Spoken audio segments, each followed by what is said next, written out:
ප්‍රතිපදා සහ විදර්ශනා භාවනා යන මාතෘකාව යටතේ 6 වන ධර්ම දේශනාව ආරම්භ කිරීමටයි අපි මේ සූදානම්ව සිටින්නේ.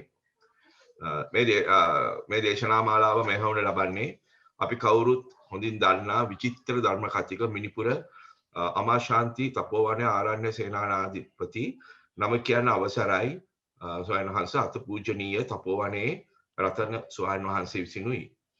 මේ අති දුර්ලභ අවස්ථාවෙන් බොහෝ ප්‍රයෝජන ගන්නා ලෙස මා ඔබ සියලු දෙනාගෙන්ම කාරුණිකව ඉල්ලා සිටිමි. මා දැන් ඊතා ගෞරවයෙන් පාද නමස්කාරව ආරාධනා කර සිටිනවා ධර්ම මණ්ඩපයේ වැඩ සිටින අති පූජනීය තපෝවනයේ රතන ස්වාමීන් වහන්සේට ධර්ම දේශනාව ආරම්භ කරන ලෙසට. සාදු සාදු සාදු. समन्त चक्रवालीसु अत्रा गच्छन्तु देवता सद्धम्मं मुनिराजस् सुनन्तु सग्मुक्दम् धम्म सवන කාලු අයං බදන්තා ධම්ම සවන කාලු අයං බදන්තා ධම්ම සවන කාලු අයං බදන්තා නමෝ තස් භගවතු අරහතු සම්මා සම්බුද්දස්ස නමෝ තස් භගවතු අරහතු සම්මා සම්බුද්දස්ස නමෝ තස් භගවතු අරහතු සම්මා සම්බුද්දස්ස.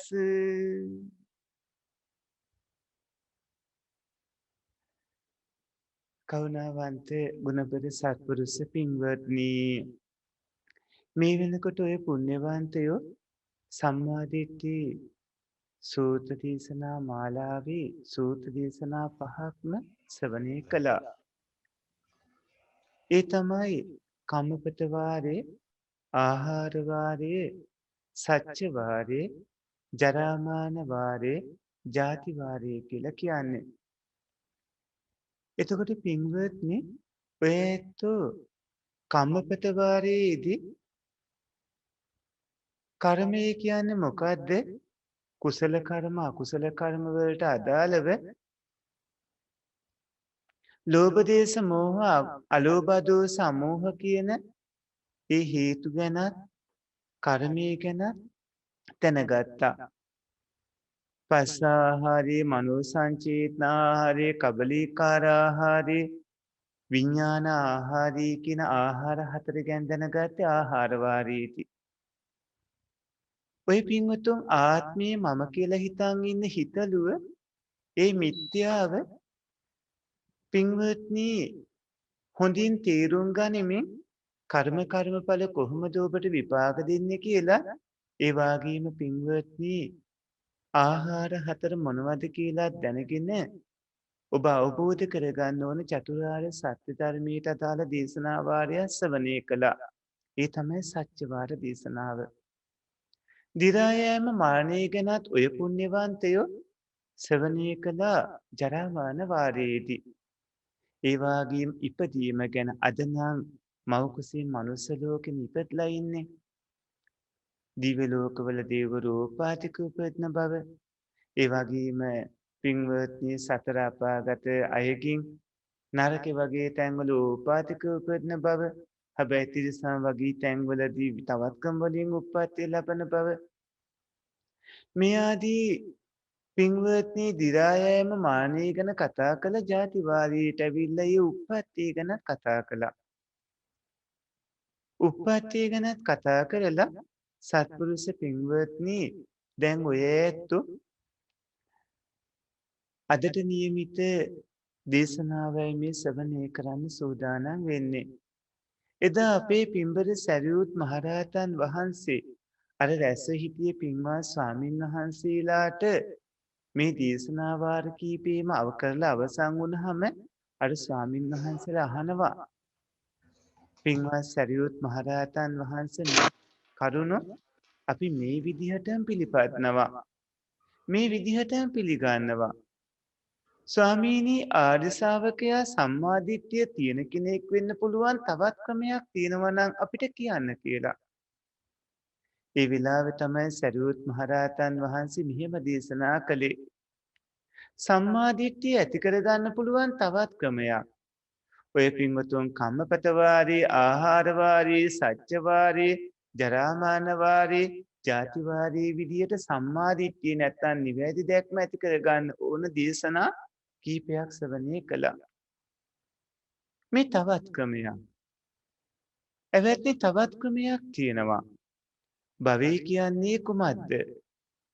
භවය කියන්නේ කුමක්ද කියලා දන්නවා නම් භවයේ ඇතිවීම කුමක්ද කියලා දන්නවා නම් භවයේ නැති තැන කුමක්ද කියලා දන්නවා නම් භවයේ නැති කරන ප්‍රතිපදාව මොකක්ද කියලා දන්නවා නම් එවැත්නි මෙපමණකින්ම ආර්ය ශ්‍රාවකයා සම්මාදිට්ඨිය ඇති කෙනෙක් වෙනවා.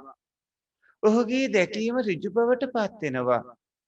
ධර්මයේ ගුණ දැනගෙන නොසෙල්ලෙන පැහැදීමේ යුක්ත අයෙක්ව මේ නිර්වාණ ධර්මයට පැමිණි අයෙක් වෙනවා කියලා පින්බර සරියුත් මහරහතන් වහන්සේ දේශනා කළා.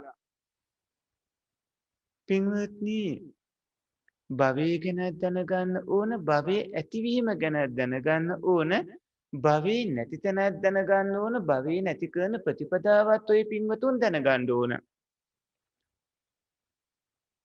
එතකොට සරියුත් මහරහතන් වහන්සේ කතමෝ පනාවසෝ භවෝ, කතමෝ භව සමුදයෝ, කතමෝ භව නිරෝධෝ, කතමෝ භව නිරෝධගාමිනී පටිපදාති කියලා දේශනා කළා. කතමෝ පනාවසෝ භවෝ, එවැත්නි භවය කියලා කියන්නේ මොකද්ද? කතමෝ භව සමුදයෝ, භවය ඇතිවීමට හේතුව මොකද්ද? කතමෝ භව නිරෝධෝ, භවයේ නැති තැන මොකද්ද? කතමා භව නිරෝධගාමිනී පටිපදා, භවයේ නැති කරන ප්‍රතිපදා මොකද්ද කියලා. පින්වත්නි, දැන් සරියුත් මහරහතන් වහන්සේම මෙහෙම දේශනා කරනවා.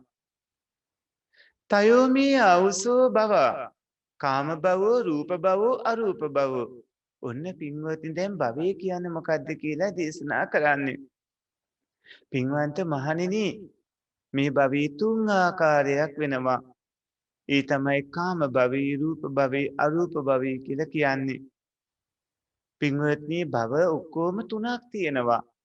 භව තුන වෙන්නේ කාම භව, රූප භව, අරූප භව කියන මේ තුන. උපාදාන සමුදය භව සමුදයෝ, උපාදාන නිසා භවයේ ඇතිවීම වෙනවා. එතකොට මේ භව තුනක් තියෙනවා, කාම භව, රූප භව, අරූප භව කියලා. කාම භව, රූප භව, අරූප භව පින්වත්නි ඇති වෙන්නේ උපාදානයේ හින්දා. උපාදාන නිරෝධෝ භව නිරෝධෝ.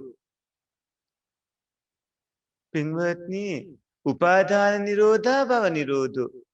උපාදානේ නැති වුණාම තමයි භවේ නැති කරන්න පුළුවන්කම ලැබෙන්නේ. මොකද්ද මේ උපාදානය කියන එකත් තව ටිකකින් අපි ඔබට කියනවා. පින්වත්නි, අයමීව අරියෝ අට්ටංගිකෝ මග්ගෝ භව නිරෝධගාමිනී පටිපදා සේයති දං සම්මාදිට්ඨි, සම්මා සංකප්පෝ, සම්මා වාචා, සම්මා කම්මන්තු, සම්මා ආජීවෝ, සම්මා වායාමෝ, සම්මා සති, සම්මා සමාධි.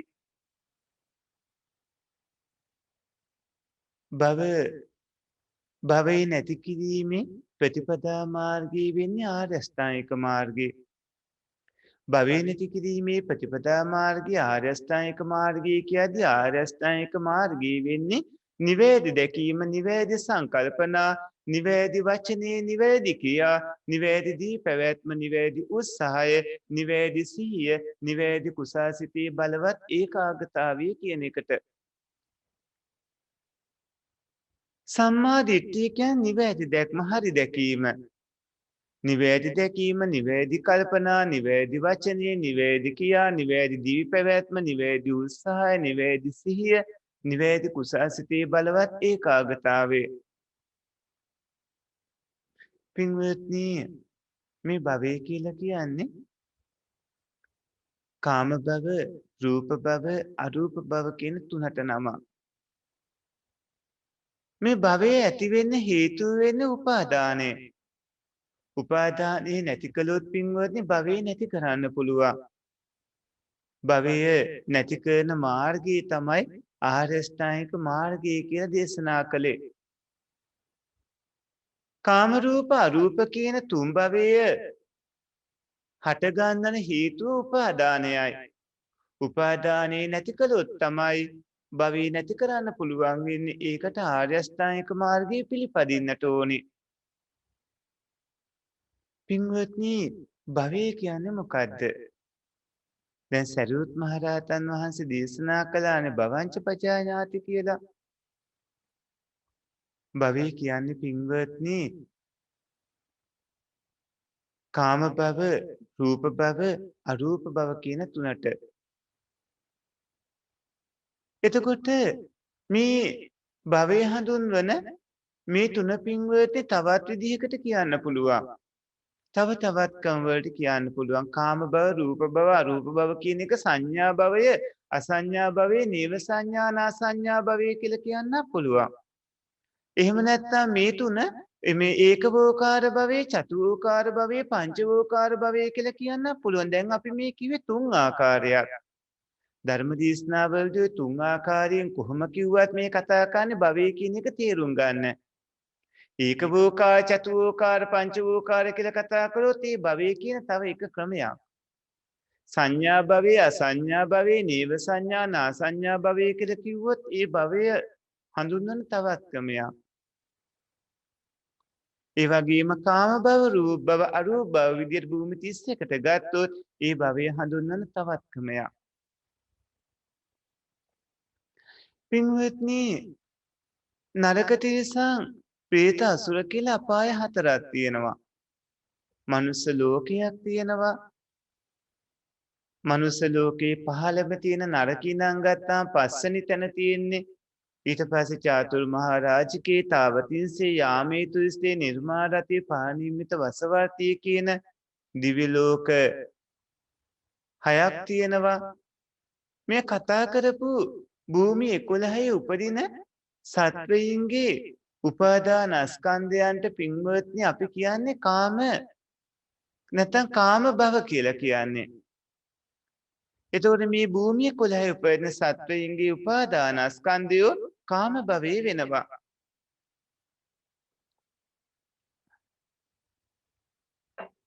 දැන් අපි කාම භව 11 ගැන කෙටියෙන් කිව්වා. ඊට පස්සේ අපිට හම්බ වෙන්නේ රූප භව. රූප භව 16ක් තියෙනවා. නම් වලින් කිව්වොත් බ්‍රහ්මපාරිසජ්ජේ, බ්‍රහ්ම පුරෝහිතේ, මහා බ්‍රහ්මේ මේ තැන් තුනේම උපදින්නේ ප්‍රථම ධානය උපදවා ගත් අය. පරිත්තාභය, අපමානාභය, ආභස්සරේ මේ තැන් තුනේ උප්පත්ති ලබන ဒုတိ ය ධානය උපදවා ගත් අය. පරිත්ත සුභය, අපමාන සුභ, සුභ කින්හය මේ තැන් වල උප්පත්ති ලබන තෘතීය ධානය උපදවා ගත් අය. වීහප්පලී, අසඤ්ඤ සත්‍ති මේ තැන් වල උපදින්නේ චතුර්ථ ධානය උපදවා ගත් අය. අවියාතාප, සුදස්සී, අකනිට්ඨ මේ තැන් වල උපදින්නේ අනාගාමී උත්තමයෝ. එහෙම උප්පත්ති ලැබලා එතෙන්දි රහත් වුණාට පස්සේ රහතන් වහන්සේලාට එහි වැඩ ඉන්නවා. රූපාවචර බ්‍රහ්ම ලෝක 16 උපදින සත්‍යයන්ගේ උපාදානස්කන්ධ හඳුන්වන්නේ රූප භවය කියලා. ඊට පස්සේ පින්වත්නි අරූප භව, අරූප භව හතරක් තියෙනවා. අරූප භව හතර වෙන්නේ ආකාසානංචායතනේ, විඤ්ඤාණංචායතනේ, ආකින්චඤ්ඤායතනේ, නීව සංඥානා සංඥායතනේ කියන මේ භූමි හතර. කාම භව විදියට මේ විස්තර කරනකොට 11ක්, රූප භව විදියට 16ක්, අරූප භව විදියට 4ක් ආවේ දැන් මේ කිව්ව ක්‍රම වලට. සංඥා භවයේ, අසංඥා භවයේ, නීව සංඥා, නා සංඥා භවය. පින්වත්නි කලින් කිව්ව භූමි 11, රූපාවචර භූමි 16, අසංඥ සත්‍ය ඇරෙන ඉතිරි භූමි 15, අරූපාවචර භූමි 4, නීව සංඥා, නා සංඥායතනේ හැර අනිත් භූමි 3.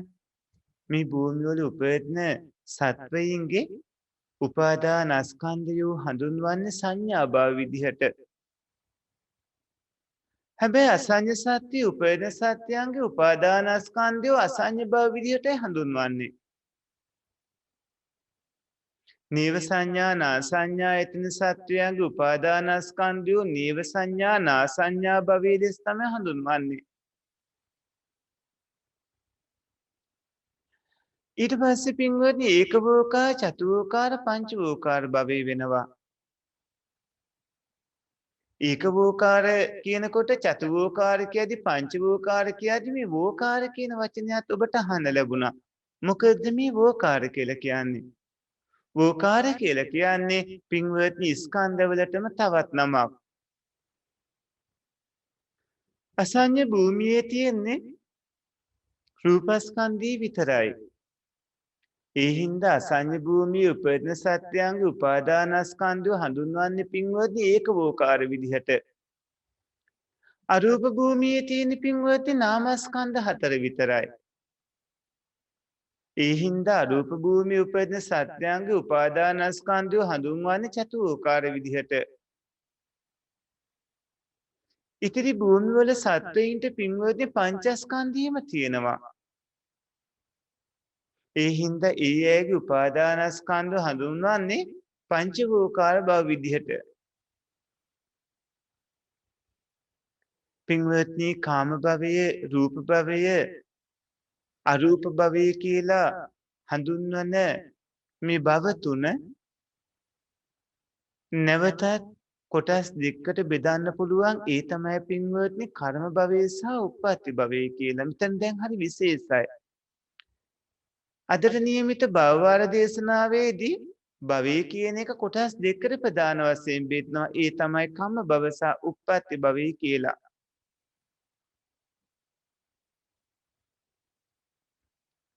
පින්වත්නි තත්තකතම උපාදාන පච්චය භවෝ භවෝ දුවිදේන අත්ති කම්ම භවෝ අත්ති උප්පත්ති භවෝ විදිහට තමයි ඒ දේශනා කරලා තියෙන්නේ.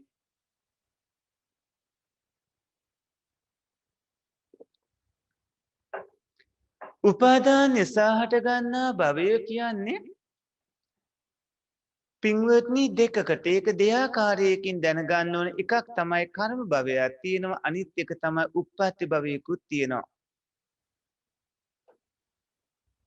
පින්වත්නි සත්ව సంతානයේ උපාදානයන් ඇති වෙලා ඒවා ලියලන්න වැඩෙන්නට උනාට පස්සේ ඒව හින්දා තවත් දෙයක් පින්වත්නි ඇති වෙනවා වැඩෙනවා.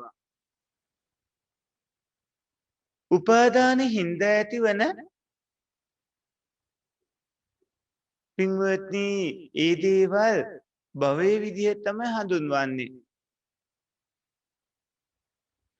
ඒ වගේම සතුන් මැරීම, සොරකම් කිරීම, කාමයේ වර්ධවා හැසිරීම, බොරු කීම, කේලාම් කීම, සැඩපවස වචන කතා කිරීම, හිස් වචන කතා කිරීම, දැඩි ලෝභයේ අවිද්‍යාව, ඒ කියන්නේ ලෝභයට අවිද්‍යාව කියන්නේ අනුන් නසන ස්වභාවය කියන ව්‍යාපාදේ, මිත්‍යා දෘෂ්ටිය කියන මේ දස අකුසල කර්ම වගේම දාන සීලාදී දස කුසලත් පින්වත්නි ඒ වගේම ඒව හින්දා කුසල අකුසලයන් හින්දා අනාගතයේ කාම රූප අරූප කියන මේ භූමි ආදියේ ජනිත වන ස්කන්ධයෝ පින්වත්නි මේ විදිහට තේරුම් ගන්නට ඕනේ. උපාදාන හින්දා හටගන්න භව කියන්නේ පින්වත්නි මේ කර්ම භවය, ඒ කියන්නේ මේ උප්පත්ති භවයට.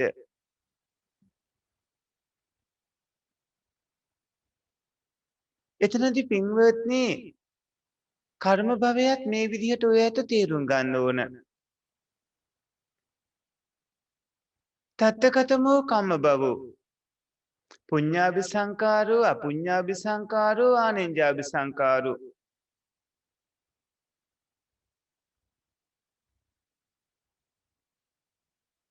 සත්පුරුෂ පින්වත්නි තිලෝගුරු භාග්‍යවත් බුදුරජාණන් වහන්සේ මේ විදිහට කර්ම භවයේ පුඤ්ඤාභි සංකාර අපුඤ්ඤාභි සංකාර ආනිඤ්ඤාභි සංකාර කියලා දේශනා කළා.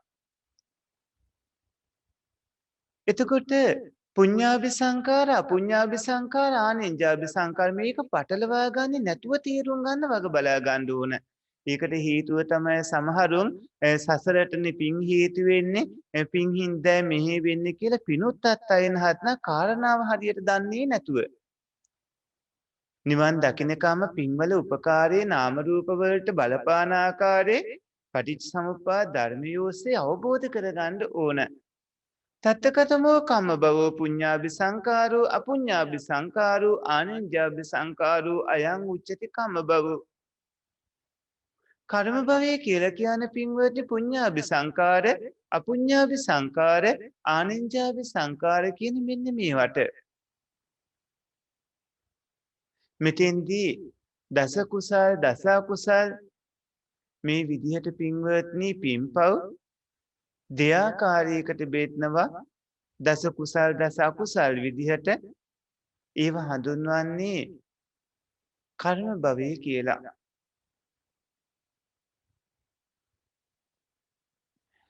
පින්වත්නි මේ ආදී විදිහට ඔය පින්වතුන් දස කුසල් දස අකුසල් මේවා ඔක්කොම කර්ම භව කියලා තේරුම් ගන්න ඕන. ඒකට භාග්‍යවතුන් වහන්සේ දේශනා කළා තියෙනවා සබ්බම්පි භවගාමී කම්මං කම්ම භවෝ කියලා. නැවත නැවතත් භවයට පමුණුවන සියලුම භවගාමී කර්මවලට කර්ම භව කියලා කියන්නේ. මෙතනදී ඉතා වැදගත් තැනකට ඔබට අවධානය යොමු කරන්න වෙනවා. ඒ තමයි කුසල චේතනා අකුසල චේතනාවලට.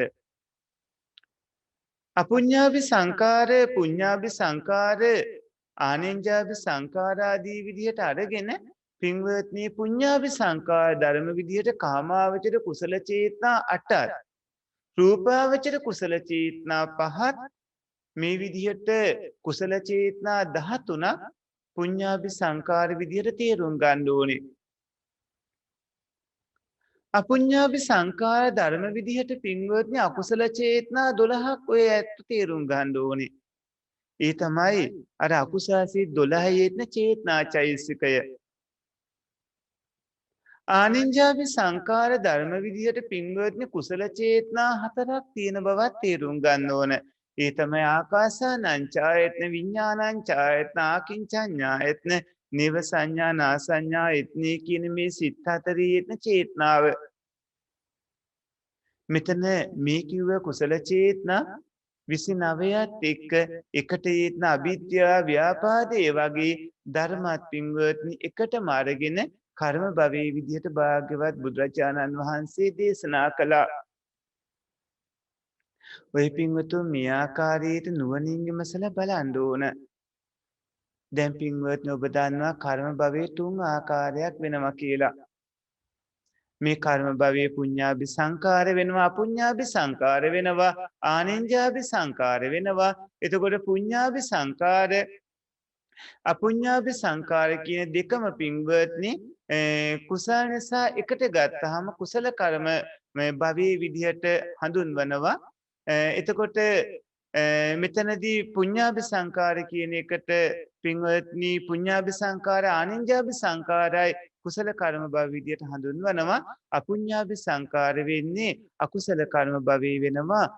අපුඤ්ඤාභි සංකාර වෙන්නේ අර අකුසාසී 12 යෙදෙන චේතනා චෛතසිකයේ ක්‍රියාකාරීත්වය නිසා චේතනා චෛතසිකේ නිසා ඇතිවන විපාකයේ චේතනාව.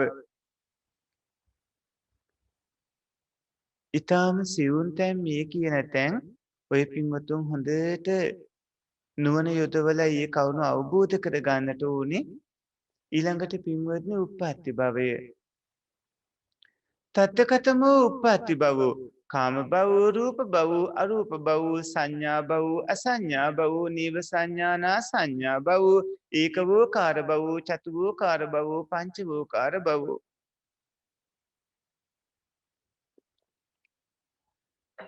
තත්තකතමෝ උප්පත්ති භවෝ මෙතන ඉපදීම කියලා කියන්නේ නැත්නම් උප්පත්ති භවය කියන්නේ මොකද්ද?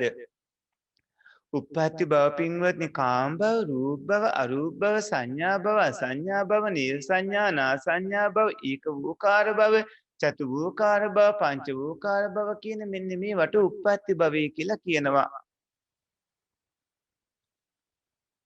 පින්වත්නි සත සංතානයට අයිති වන ස්කන්ධයන් අතර තියෙනවා කර්මයෙන් හටගන්නා කොටසක්.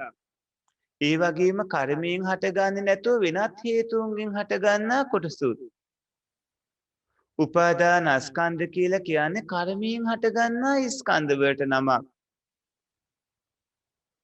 රහතන් වහන්සේලා කර්ම සේ කරපු හින්දා රහතන් වහන්සේලාගේ ස්කන්ධ පංචස්කන්ධය වෙනවා. හැබැයි රහත් නොවුණු අනිත් උතුමන්ගේ ඒවා විශේෂයෙන්ම පෘථග්ජනයින්ගේ ස්කන්ධ හඳුන්වන්නේ පින්වත්නි උපාදානස්කන්ධ විදිහට.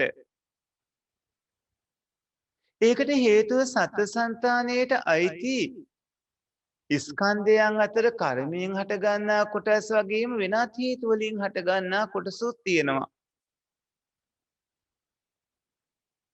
උපාදානස්කන්ධකේ කර්මයෙන් හටගන්නා කොටසට නමක්.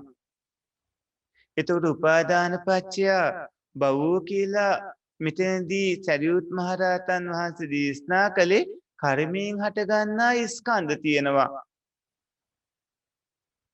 මේ විදිහට පින්වත්නි අයං උච්චති උපාදාන පත්‍ය භවෝ කියලා උපාදාන හේතුවෙන් හටගන්නා භවයයි කියලා සරියුත් මහරහතන් වහන්සේ දේශනා කළා. ඔය පින්වතුන් කොහොමද උපාදාන හින්දා භවය හටගන්නේ කියලා දැන් තේරුම් ගන්නට ඕනේ. පින්වත්නි කර්ම භවයක් තියෙනවා උප්පත්ති භවයක් තියෙනවා.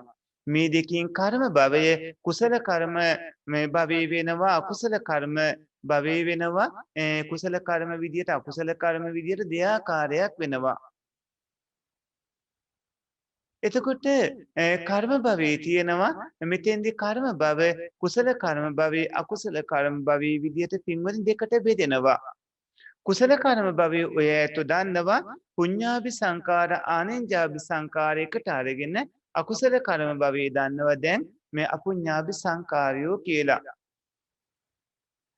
තණ්හාව පින්වත්නි රූප තණ්හා, ශබ්ද තණ්හා, ගන්ධ තණ්හා, රස තණ්හා, පොට්ටබ්බ තණ්හා, ධම්ම තණ්හා විදියට 6 ආකාරයක් වෙනවා. එතකොට උපාදානත් තියෙනවා 4ක්. ඒ උපාදාන 4 වෙන්නේ කාම උපාදාන, ditth උපාදාන, සීලබ්බත උපාදාන, අත්වාද උපාදාන කියන 4.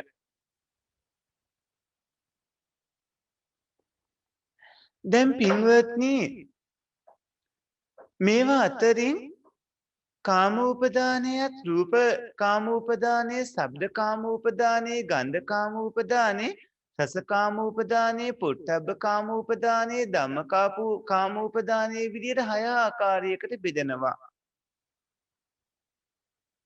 එතකොට මේ කාමෝපදානය කොහොමද බලපාන්නේ කියන කාරණා මෙන්න මේ විදිහ තේරුම් ගන්න. සාමාන්‍ය මස් මාංශ වල රසයට කෑදර මිනිස්සු නිතරම ඒවා කන්නට හිතලා ඒ කෑදරකම හින්දා කුකුල්ලු, හරක්, මාළු මේ වගේ විවිධාකාර සත්තු මරවන්න ගන්නවා. මස් රසයට ආසාව කාමෝපදානයේ විදිහට තමයි හඳුනා ගන්න ඕනේ. තේරුම් ගන්න මස් රසයට තියෙන ආසාව. ඒ කට්ටිය සතුන් මරවන්නේ මස් රසයට ආසාවන කාමෝපදානයේ තියෙන හින්දා. සමහරක් අය තමන් කැමති සම්පත් ලබා ගන්න, අඹදරුවන් රැක ගන්න සතුන් මරනවා. ප්‍රාණඝාත ඔක්කොම වෙන්නේ පින්වත්නි මේ කාමෝපදානයේ හින්දා. ditthූපදානය කියන්නේ මොකක්ද කියලා බැලුවොත් ditthූපදානය කියන්නේ පින්වත්නි මිත්‍යා දෘෂ්ටි වලට නමක්, විවිධාකාර දෘෂ්ටි වලට නමක්.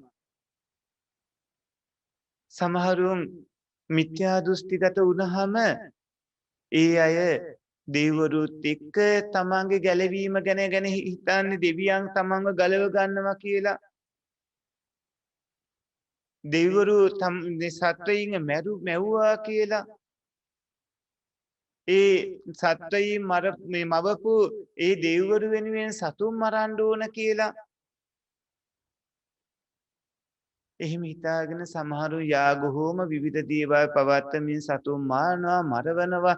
මේ වගේ දේවල් කරන්නේ වැරදි දෘෂ්ටියක් තියෙන හින්දා ditthූපදානයේ හින්දා.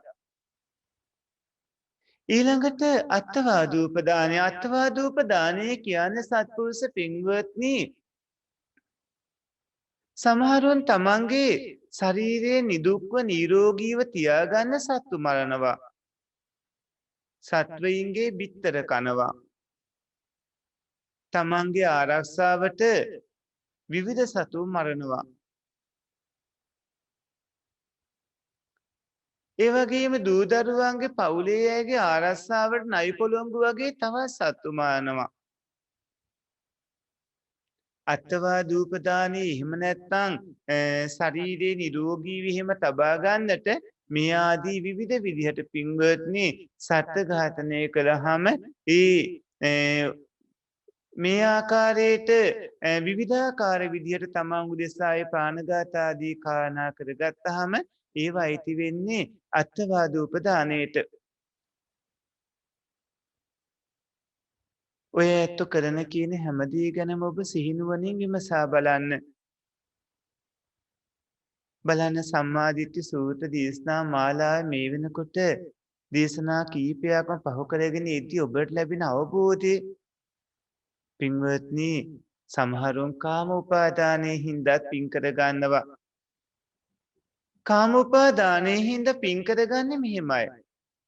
දන් දුන්නා මනුස්ස ලෝකේ ධනවත් පවුල් අතර උපයනවා, යාන වාහන ලැබෙනවා, දීපල ඉඩ කඩන් ලැබෙනවා, දිව්‍ය ලෝකවල උප්පත්තිය ලැබෙනවා. මේ විදිහට ධර්මයේ තියෙන ඒ උතුම් කාරණා දැනගන්න අහන්න ලැබෙනවා. දැන් අර අසනීපෙන් ඉන්න උමතුවයට බෙරහඬ ඇහෙනකොට පිස්සු ඇවිස්සෙනවා කියලා කියනවානේ. අන්න ඒ වගේ පින්වත්නි කාමෝපාදානයේ තියෙන අය ඒ කාමෝපාදානයේ වැඩි වෙනකොට අර දිව්‍ය ලෝකවල උපදින්න, ධනවත් උපදින්න, බලවත් උපදින්න ඒව ලබා ගන්න පින්වත්නි මල් පහන් පූජා පවත්වනවා, වතු කුඹුරු පූජා කරන, පාසල් අම්බලම් දිම්පකුරු ඒ වගේම පළතුරු වතු කෘත්‍රිම වනාන්තර ආදී රකින්නවා, ඒව හදනවා. ඒ වගේම දාන සීල භාවනා ආදී ත්‍රිවිධ පුණ්‍ය ක්‍රියා කරලා ඒව ලබා ගැනීම වෙනුවෙන් තමයි ප්‍රාර්ථනා කරන්නේ. මේවා පින්වත්නි කාමයන් හින්දා ඇතිවන විදිහ.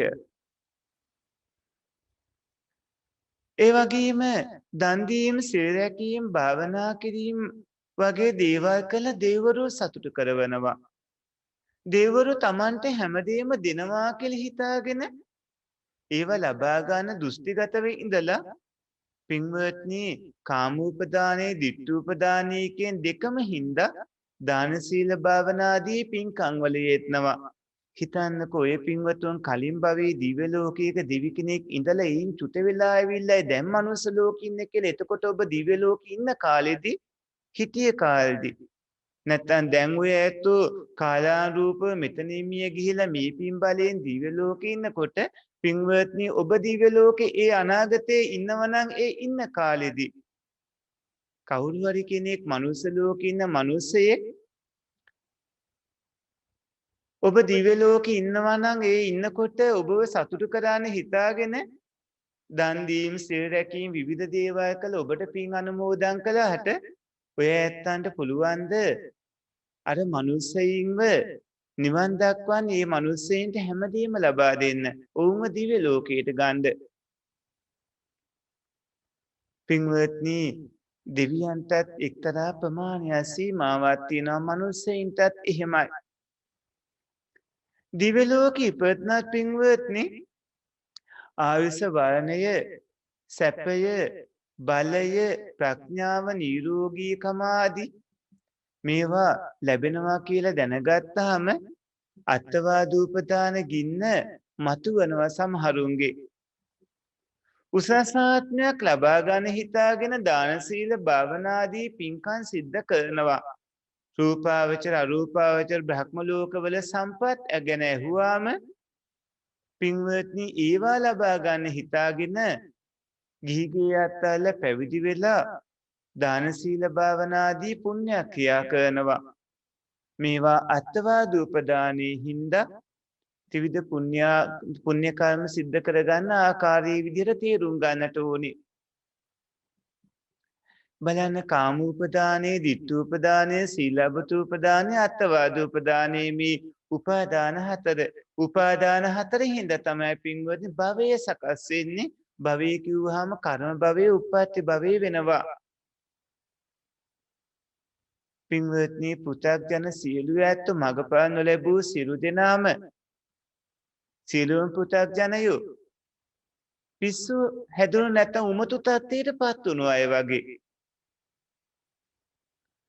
පින්වත්නි ඒ අය මොනම හෝ උපාදානයක් හින්දා පින් හරි පව් හරි මොනව හරි කරගන්නවා. ඒ හින්දා උපාදාන හතරම නිසා කුසල අකුසල සෑම කර්මයක්ම සිද්ධ වන බව තේරුම් ගන්නට ඕන. සත්පුරුෂ පින්වත්නි ඔය ඇත්තෝ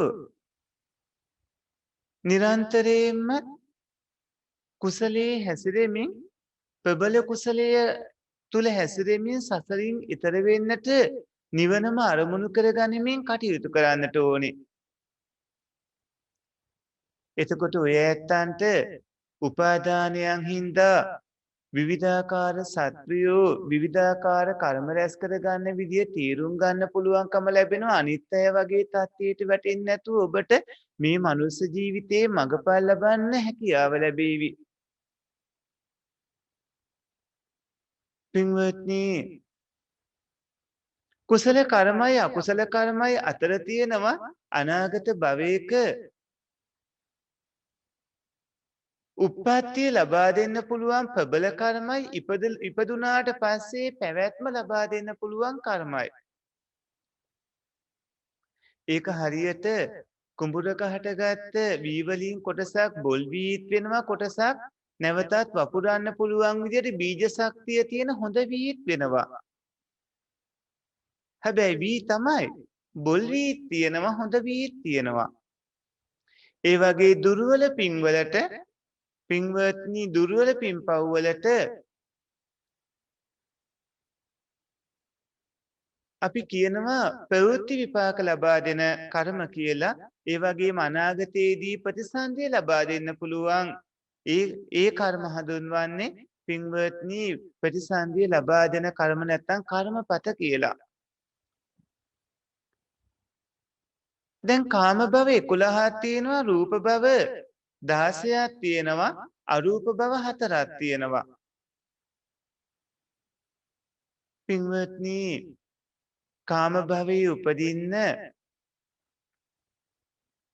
ඒ කාම භවයේ ඉපදින ආකාරයට කරගත්ත කර්මයෙන් තමයි කාම භවයේ ඇති කරන්නේ. රූප භවයේ උපදින්නේ රූපාවචර කර්ම කරගත්තාම. එතකොට අරූප භවයේ උපදින්නේ ඒ වගේ කර්ම කරගත්තාම. නැත්තම් කවුරුත් මියදුණු ගමන්ම තව තැනකට අරන් ගිහිලිවල ඒ තැනට එක්කරගෙන ගිහලා රඳවන්නේ නවත්තන්නේ ඔයා මෙතෙන්ට එන්න කියලා අඩ ගහගන්නේ නැහැ. පින්වත්නි ඒ අය ඔබ පින් කරගෙන තියෙනවා නම් පුණ්‍ය කර්මයේ බලය අනුව අනාගතේ අනිවාර්යයෙන්ම ඒ වගේ තැනක උපදින බව දැනනවා නම් ඒ වගේ තැනකට මැදිහත් වුණත් තවත් කෙනෙක්ට බෑ ඔය ඇත්තන්ව තවත් තැනක උප්පත්තිය ලැබවන්නේ. ඒක වෙන්නේ කර්මය අනුව.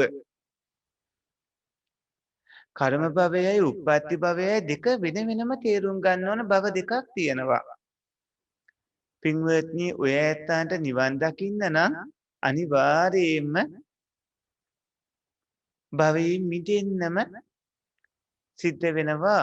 ඔය ඇත්තන්ට භවයෙන් මිදෙන්නේ නැති තාක් කාලයක් නිවන් දකින්න පුළුවන් කමක් නැහැ. රහතන් වහන්සේලාට කර්ම රැස් වෙන්නේ නැහැ. රහතන් වහන්සේලාට ඇතිවන සිත් ක්‍රියාසිත විතරයි. ඔය පුණ්‍යවන්තයෝ මේ භයානක සසරී හැටි තේරුම්ගෙන එයින් අත මිදෙන්න ඔබේ වටිනා කාලේ යොදවන්න ඕන. කාලේ වේගයෙන් ඔබට අහිමි වීගෙන යන හින්දා. පින්වත්නි, භවංච පජානාති භව සමුදයංච පජානාති භව නිරෝධංච පජානාති භව නිරෝධ ගාමිනී පටිපදංච පජානාති.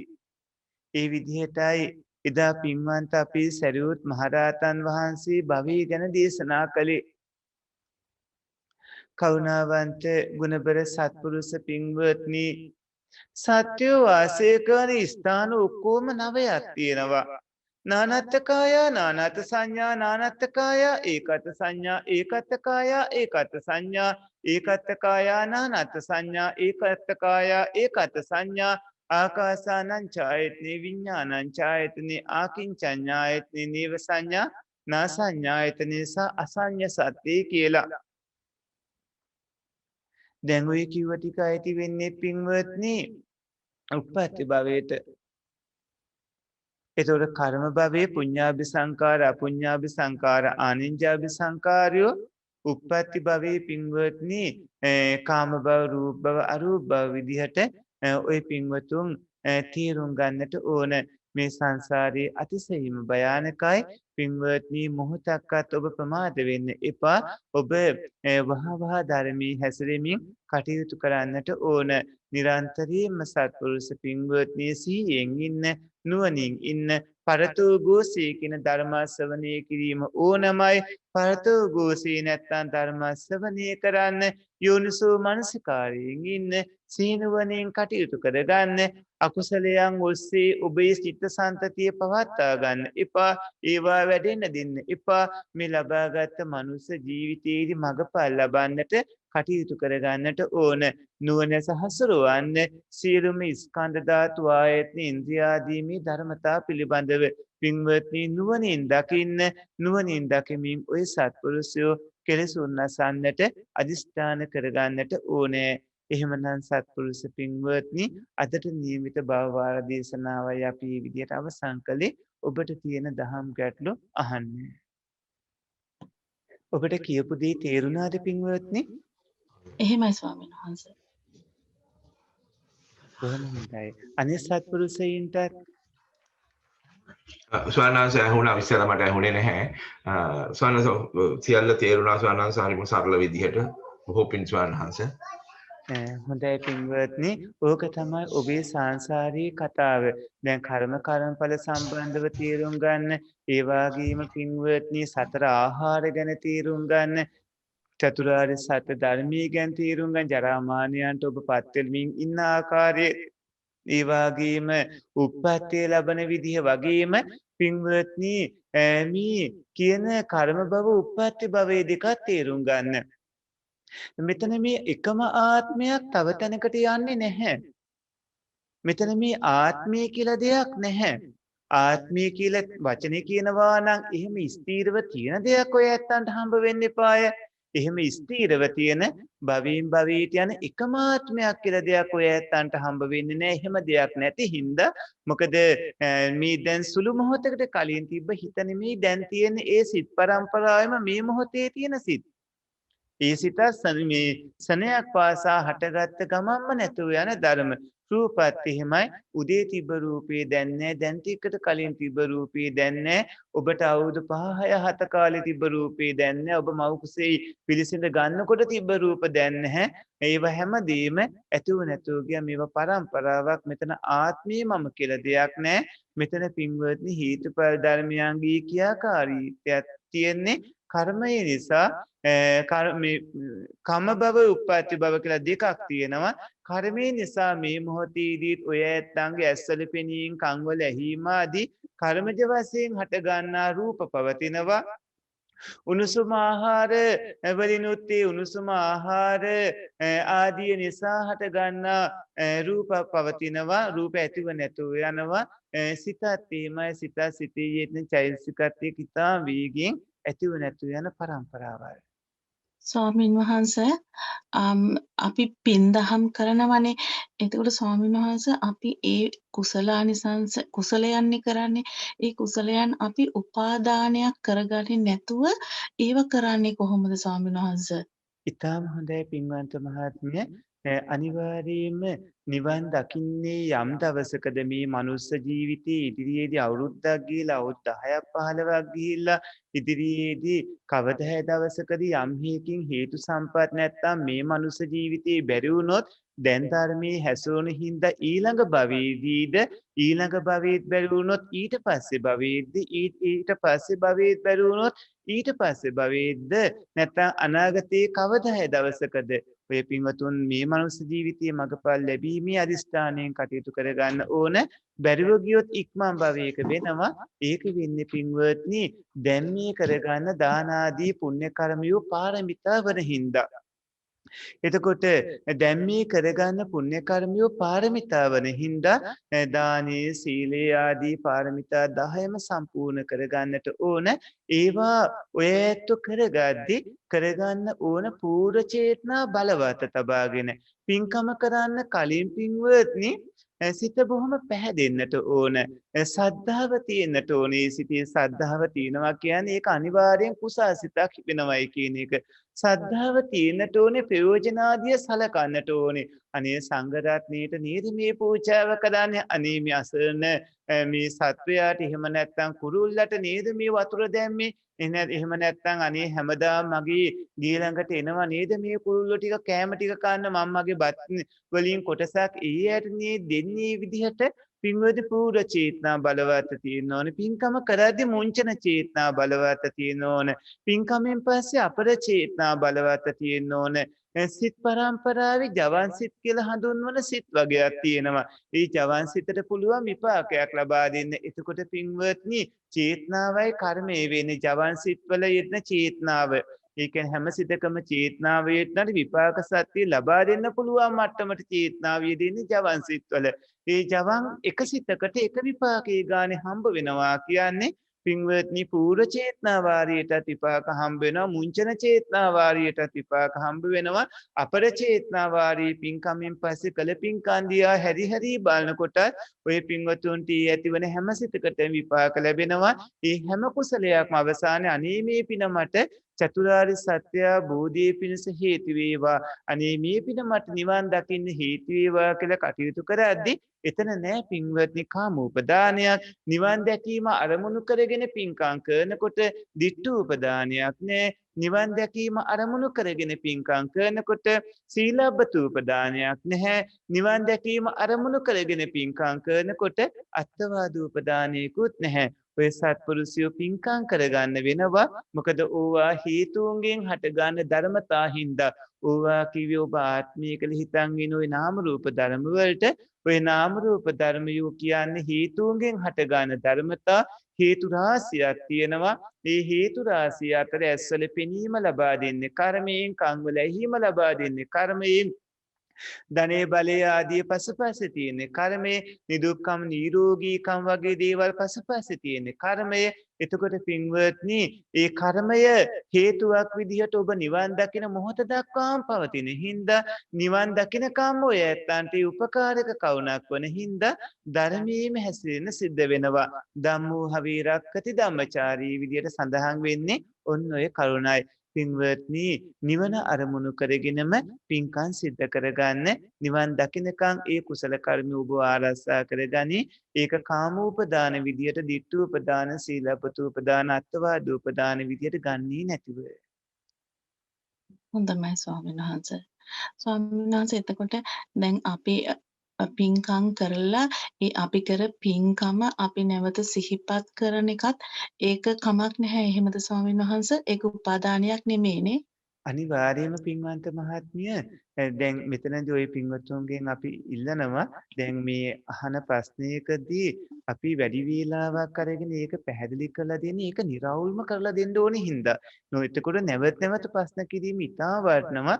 එතකොට මෙහෙම කියනවා මේ විදිහට අහලා තියෙනවා මේ විදිහට කළාම එතකොට ඒක අල්ල ගැනීමක් නෙමෙයිද නැවත හැරලා බලනකොට ඒ වගේ විවිධ විදිහට අහන්න. එතකොට තමයි ධර්මකාරණා අපිට විස්තර කරන්න පුළුවන්කම ලැබෙන්නේ. පින්වන්ත මහත්මිය උපාදාන හතරයි තියෙන්නේ. එකක් කාම උපදානේ. පංචකාම සම්පත් කෙරෙහි බලවත් ලෝභය. එකක් ditth උපදානේ මිත්‍යා දෘෂ්ටිය. අනිත් එක සීලබ්බත උපදානේ වෛදිකමයකින් නිවන් දකින්නට වෛදි සමාදානයක්. අනිත් එක අත්වාද උපදානේ ආත්මේ මම සත්‍යයා පුද්ගලයා විදියට මේ පංච උපාදානස්කන්ධය ගැනීම. එතකොට ඔය හතරෙන් කෝකටද දන් දීලා දුන්නු දානමේ පින්කමක් දිහා නැවත නැවත හැරලා බලමින් අලෝභ දෝස සමූහ කියන හේතුයෙන් බලවත් සිත් ඇතිව චාගානුස්සති භාවනාවක් වගේ කරව පින්කම් දිහා නැවත කල්පනා කළ සතුටු වන අයගේ ඒකයිති වෙන්නේ කොයි උපාදානයටද? එතන උපාදානයන්ට අයිති වෙන්නේ නෑ නේද? නෑ ස්වාමීන් වහන්සේ එතන උපාදානය නෙමෙයිනේ.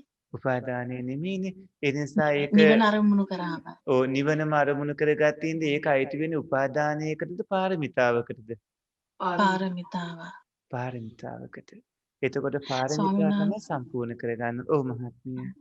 එතකොට දැන් අර මම පින්කම් කරනවා දැන් මහා සෑ වන්දනා ඒ චෛත්‍ය වන්දනා දඹදිව වන්දනා දැන් ඒවා මතක් කරලා හරිම සතුටුුනේ ස්වාමීන් වහන්සේ දැන් ඊට පස්සෙත් මතක් කරාම හරි සතුටුයි දැන් නැවතත් මහා සෑය වන්දනා කරන්න මහා පින්කමක් එහෙ ගිහිල්ලා කරන්න එතකොට එහෙම හරි ආසාවෙන් ඉන්නේ ඉතින් දැන් ඔය සමහර මගේ යාළුවෝ මට කියනවා ඒක උපාදානයක් එහෙම නෙමෙයි මේ ඔයා භාවනා කරන්න ඕවා අල්ලන්න එපා ඔතන ඔයාගේ තියෙන උපාදානයක් කියලා. පින්වන්ත මහත්මිය ඒ යාළුවෝ දන්නේ නෑ මෙතන තියෙන්නේ ස්කන්ධ ධාතු ආයතන ඉන්ද්‍රිය කියන නාම රූප ධර්ම කියලා. ඒ යාළුවෝ දන්නේ නෑ අනිත්‍ය දුක්ඛ අනාත්ම කියන ත්‍රිලක්ෂණය. ඒ යාළුවෝ දන්නේ නෑ රූපස්කන්ධයේ රූප පරම්පරාවේ ස්වභාවය.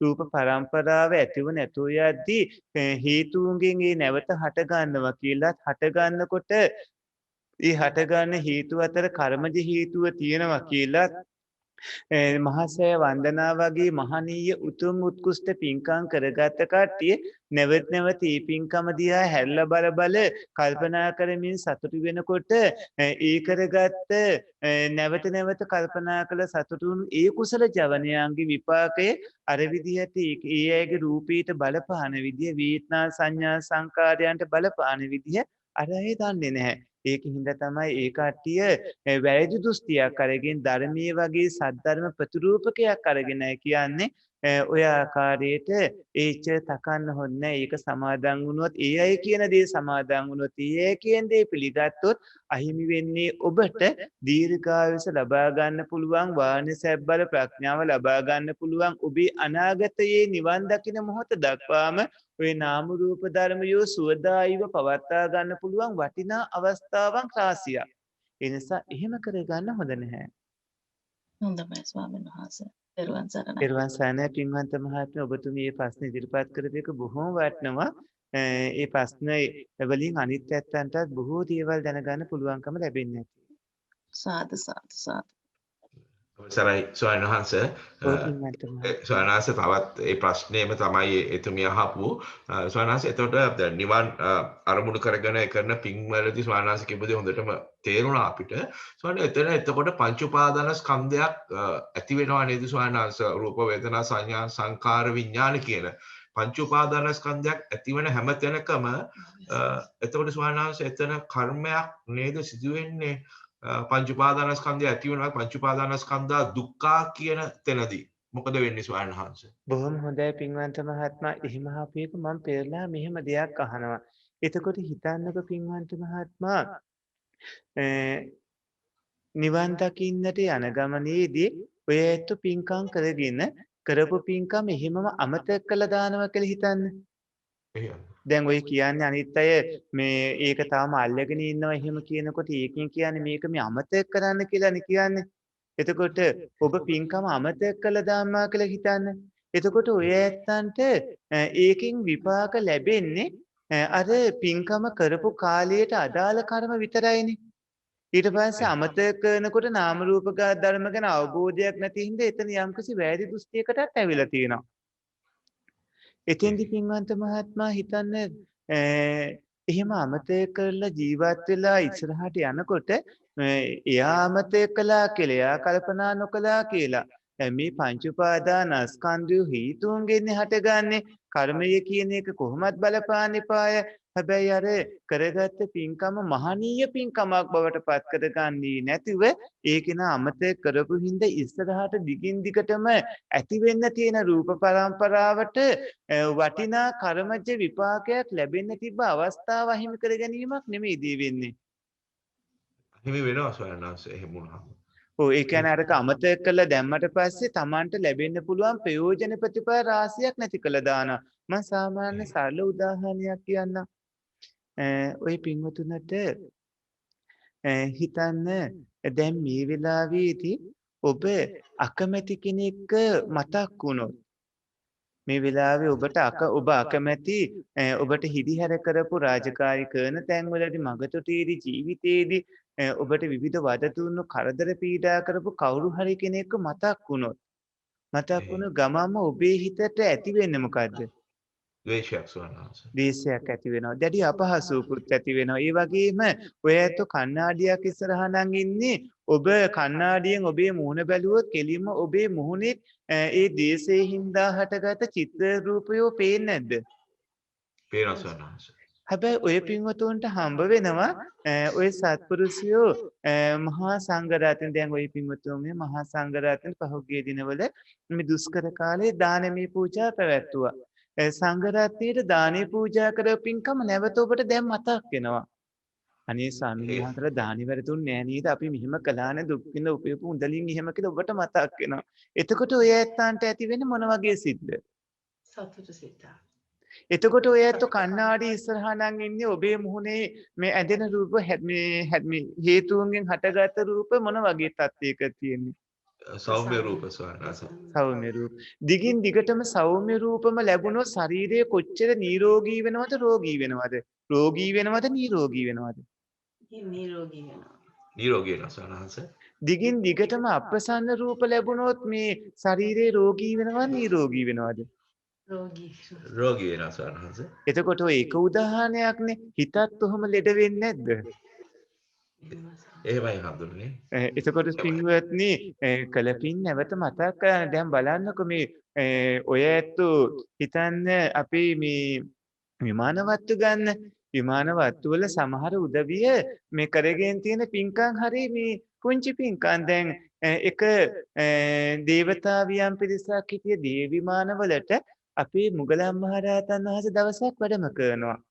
මුගලන් මහරහතන් වහන්සේ ඒ දේවතාවියෝ බොහොම බබලන දිව්‍ය විමානවල ඉඳිමින් ලොකු පරිවාර පිරිසක් එක්ක දිව්‍ය සම්පත් වින්නවා දැකලා එක දේවතාවියක් ළඟට ගිහිල්ලා වැඩම කරලා අහනා මුගලන් මහරහතන් වහන්සේ දේවතාවිය ඔබතුමිය මේ දිව්‍ය සම්පත් විඳින්නට කලින් මනුස්ස ජීවිතයේදී කරපු පින්කම් මොකද්ද කියලා අහන්නේ.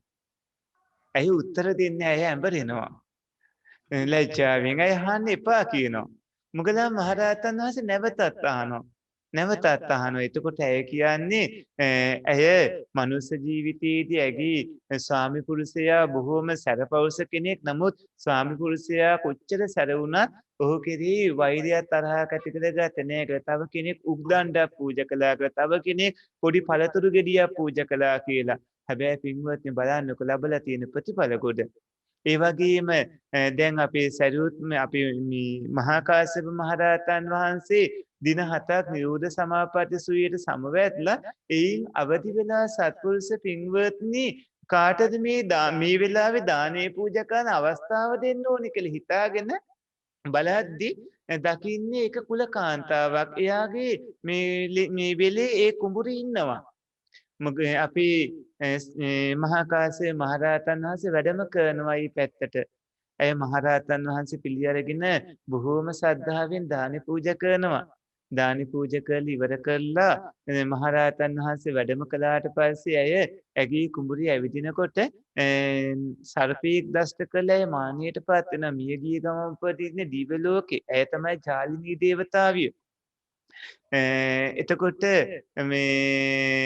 මේ විදිහට පින්වත්නි ලාජා දෙව්දු ඇය ලාජා දෙව්දු. එතකොට මේ විදිහට පින්වත්නි අපේ එතුමිය හිතන්නකො දිව්‍ය ලෝක උප්පත්තිය ලබන වෙලාවේදී හිතේ තිබ්බ තත්ත්වය ඔය ඇත්තෝ මහා සෑය ළඟදී නැත්තම් අපේ මේ ජයසීමා බෝධීන් වහන්සේ ළඟදී කරගත් උතුම් පින්කම් සිහිපත් කරමින් ඒ සුවේ විඳිමින් ඉන්නවා. ඒ කුසලයේ අයිති වෙන්නේ පින්වත්නි ගරුක කර්ම, ආසන්න කර්ම, ආචින්න කර්ම, කටත්තා කර්ම කියන කර්ම හතරෙන් කොයි කොටසද? ගරුක කර්ම සවනස්. ගරුක කර්ම නම් අකුසල පැත්තෙන් ආනන්තරි පාප කර්ම, කුසල පැත්තෙන් ධාන. මොනවටද? ආසන්න කර්ම. ආසන්න කර්මද, ආචින්න කර්මද, කටත්තා ආචින්න කර්මද? කර්ම. ආචින්න කර්ම. ගරුක දැන් මම හතර කියන්නම්. සත්පුරුෂ පින්වත්නි ගරුක කර්ම කියන්නේ අකුසල පැත්තෙන් පංචානන්තරේ පාප කර්ම, නියත මිත්‍යා දෘෂ්ටි, කුසල පැත්තෙන් පින්වත්නි ධාන ආදී උපදවා ගැනීම. ඒතකොට ආසන්න කර්ම කියන්නේ මානාසන්න මොහොතේ කළ හෝ මානාසන්න මොහොතේ සිහිපත් වූ හෝ කර්ම. ආචින්න කර්ම කියන්නේ ජීවිතේ කාලයක් තිස්සේ පුහුණු කරපු අර පින්පොත් වගේ ලියාගෙන තියාගෙන නැවත නැවත මතක් කරමින් කාලයක් තිස්සේ පුහුණු කරපු කර්ම. එතකොට කටත්තා කර්ම කියන්නේ අතීත භවයකට ගිය අතීත භවයකුණත් කරගත් යම් කිසි කුසල අකුසල කර්මයක්. එතකොට ඔය හතරෙන් කෝකටද අයිති වෙන්නේ? ආසන්න කර්ම. ආචින්න කර්ම වලට. ඉතින් ඔය ඇත්තන්ගේ ආචින්න කර්ම අවස්ථාව ධර්මදර ස්වාමීන් වහන්සේලා ඔබට අහිමි කරගන්න ඉඩ දෙන්නේ නැහැ නේද? ඉතින් ඔය ඇත්තන්ගේ නාම රූපයෝ හටගන්න හේතුන්ගෙන් නම් ආචින්න කර්ම විපාක ආදීන් පවතිනකොට හිතන්නකො අවුරුදු කීපයකට කලින් කළ පින්කමක් කියලා තෙయ్య පෙද කරපු උතුම් මහ පින්කමක් කියලා ඒ පින්කම් සිහිපත් කරමින් ඉන්නකොට හදිසියේ මේ හදවත නතර වෙනවා. එහෙම නැත්නම් මේ කියන්නේ හදවත් රෝගයක් ඇති වෙලා යම්කිසි හානියක් සිද්ධ වුණත් පින්වත්නි කර්මාදීන් සහ ආයුෂ අවසන් වෙලා වුණත් ඔබේ හිත පැවතුනේ අර කුසල් හින්දා මොනතරම් ප්‍රතිඵලයක් වෙනවද? තවත් විදිහකට අහන්න. ඔබේ නෑදෑයෙක් මානාසන්නව ඉන්නවා. ඔය ඇත්ත ළඟට ලං වෙනවා. ළඟට ලං වෙලා කියනවා අම්මි මතකද? තාත්ති මතකද? නැත්තම් ස්වාමියා භාර්යාව කතා කරන විදිහක් තියෙනවා. අඹ සැමියන්ට ආමන්ත්‍රණය කරන විදියක් ඒ කතා කරන වචනයකින් කතා කරලා මතකද? මේ අපි ස්වානමාලී චෛත්‍යරාජයන් වහන්සේ ළඟ මෙහෙම මහා පින්කමක් කළා අපි මහා සෑය ළඟ. මතකද? අර පින්වන්ත මහත්මිය කිව්වා වගේ දඹදිවදී අපි මෙහෙම මහා පින්කමක් කළා. අනේ ඌව මතකයි කියලා බොහොම සතුටින් ඒ ගැන කල්පනා කරලා ඒ සතුටින් නිදිමින් ඉන්නකොටම ආයුෂ අවසංග මානියටපත් වුණොත් එයා උපදින්නේ සතර අපායේද සුගතියේද?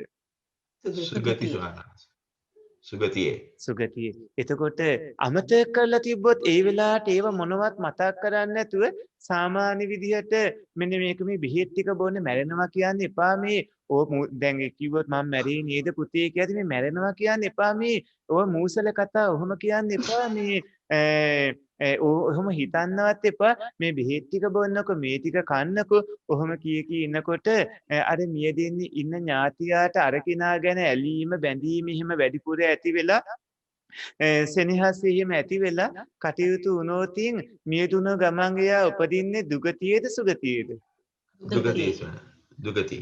දුගතිය සමහරලාට කොයි විදියට උපදීද අර ඇලීම තිබ්බොත්? പ്രേත ලෝකේ. ප්‍රේතාත්මය කියනවා. ප්‍රේතවත්තු. බොහෝ විට ප්‍රේත වගේ තැනක ඉන්න පුළුවන්. එතකොට කවුරු ළඟට දෙන්නේ? තමන් ළඟටමයි. පින්වත්නි මේ දීර්ඝ සංසාරයක්නේ. ඒ නිසා ඔය පින්වත්තුන් කළ පින් අමතක කරන්න එපා. නැවත මතක් කරන්න. තම්හි චන්දං කෛරාත සුකෝ පුඤ්ඤාස උච්චයෝ. ඔබ මේ ගැන දිගින් දිගටම ප්‍රශ්න කළොත් අපිට මහා සාගරයක් වගේ බොහෝ කවුණු එළියට අරගෙන විස්තර කළ දෙන්න පුළුවන්. ඊටා පැහැදිලිවම ඔබේ යහපතට පවතිනවා කළ පින්කම් නැවත සිහිපත් කරන එක කවුරු හරි කෙනෙක් කියනවා නම් ඔයා දුන්නාට වැඩන්නේ අත්හැරලා නැහැ කියලා අත්හැරීම කියන්නේ පින්වත්නි එහෙම දෙයක් නෙමෙයි අත්තරින්න ඕනේ අකුසල් අත්තරින්න ඕන කුසල් නෙමෙයි. සබ්බපාපස්ස අකරණං කුසලස්ස උපසම්පදා. එතකොට කුසල අත්තරින්න හොන්නේ භාවයට කුසලයේ ධම්මේ ආසේවිත වර්ධේති ඒතයාති භාවනා කුසල තමයි උපදවා ගන්නට අපි කටයුතු කරන්නේ. කුසලයේ ඕන මේකට අකුසලයේ නැති කරන්න ඕන. රහත් වෙනකොට පින්වත්නි රහතන් වහන්සේට රහත් වුණාට පස්සේ අකුසල් සිත් 12යි කුසල් සිතුයි ගත්තාම අකුසල් සිත් 12 ඇති වෙනවද නැද්ද?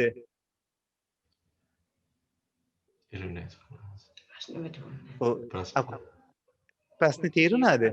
නැහැ සාරාංශ. හොඳයි. හිතන්න පින්වත්නි රහතන් වහන්සේ නමක් රහත් වෙලා ඉන්නවනේ. ඒ රහතන් වහන්සේට ක්‍රියාසිටනේ ඇති වෙන්නේ. එතකොට ඒ ක්‍රියාසිට විදිහට කාමාවචර මේ මහා කුසාසිත 8යි ඒ වගේම කාමාවචර අකුසාසිත 12යි තියෙනවනේ. කාමාවචර අකුසාසිත 12නුයි කාමාවචර මහා කුසාසිත 8නුයි කොයි සිද්ද දිගටම පවතින්නේ ක්‍රියාසිත. මහා කුසල් සිත් 8. මහා කුසල් මහා කුසාසිත 8. පින්වත්නි අකුසාසිත 12 ඇති වෙනවද? නෑ. අකුසල් සිත් ඇති වෙන්නේ නෑ. රහතන් වහන්සේලාට ඒකට අකුසල් සිත් ඇති වෙන්නේ නෑනේ. ඉතින් එහිම තේරුම් ගන්න කොයි පින්වතුන් අකුසල් සිත් 12 ඇති නොවෙන්න නම් කුසල් සිත් ඇති වෙන තත්ත්වයකට හුරු පුරුදු කරගන්න ඕනේ. රහතන් වහන්සේලාගේ පැත්තෙන්නේ ඔය පින්වතුන් පෘථග්ජන භූමිය තුල මේ ඉන්නකොට ඔබට අකුසල් සිත් 12 ඇති වෙන්නේ නැතුව අර කුසල් සිත් ඇති කරගන්නවා කියන්නේ කුසල විපාකයෝ තමයි දිගටම ඇති වෙන්නේ. අත්තරින්න ඕනේ අකුසල් කුසල අත්තරින්න හොඳ නැහැ. රහතන් වහන්සේලාටත් කුසල් සිත් ඇති වෙන්නේ රහතන් වහන්සේලාට නැති වෙන්නේ අකුසල් සිත්. සෝහන් වෙනකොට පින්වත්නි අකුසල් සිත් වලින් සිත් 5ක් නැත්තටම නැති වෙලා යනවා. ඔබ අත්තරින්න ඕනේ අකුසල ධර්මයෝ. නැත්තම් කළ කුසල ආරම්මණයන් නෙමෙයි.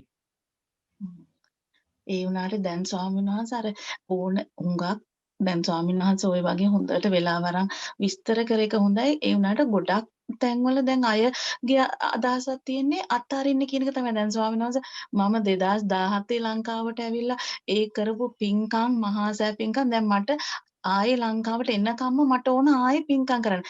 ඒ අය මට කියලා තියෙන ඔය අත්හැරලා නැහෙනේ කියලා. මට ඉතින් උනාට මේ පින්කම් මතක් කරනකොට හරිම සතුටුයි ස්වාමීන් වහන්සේ.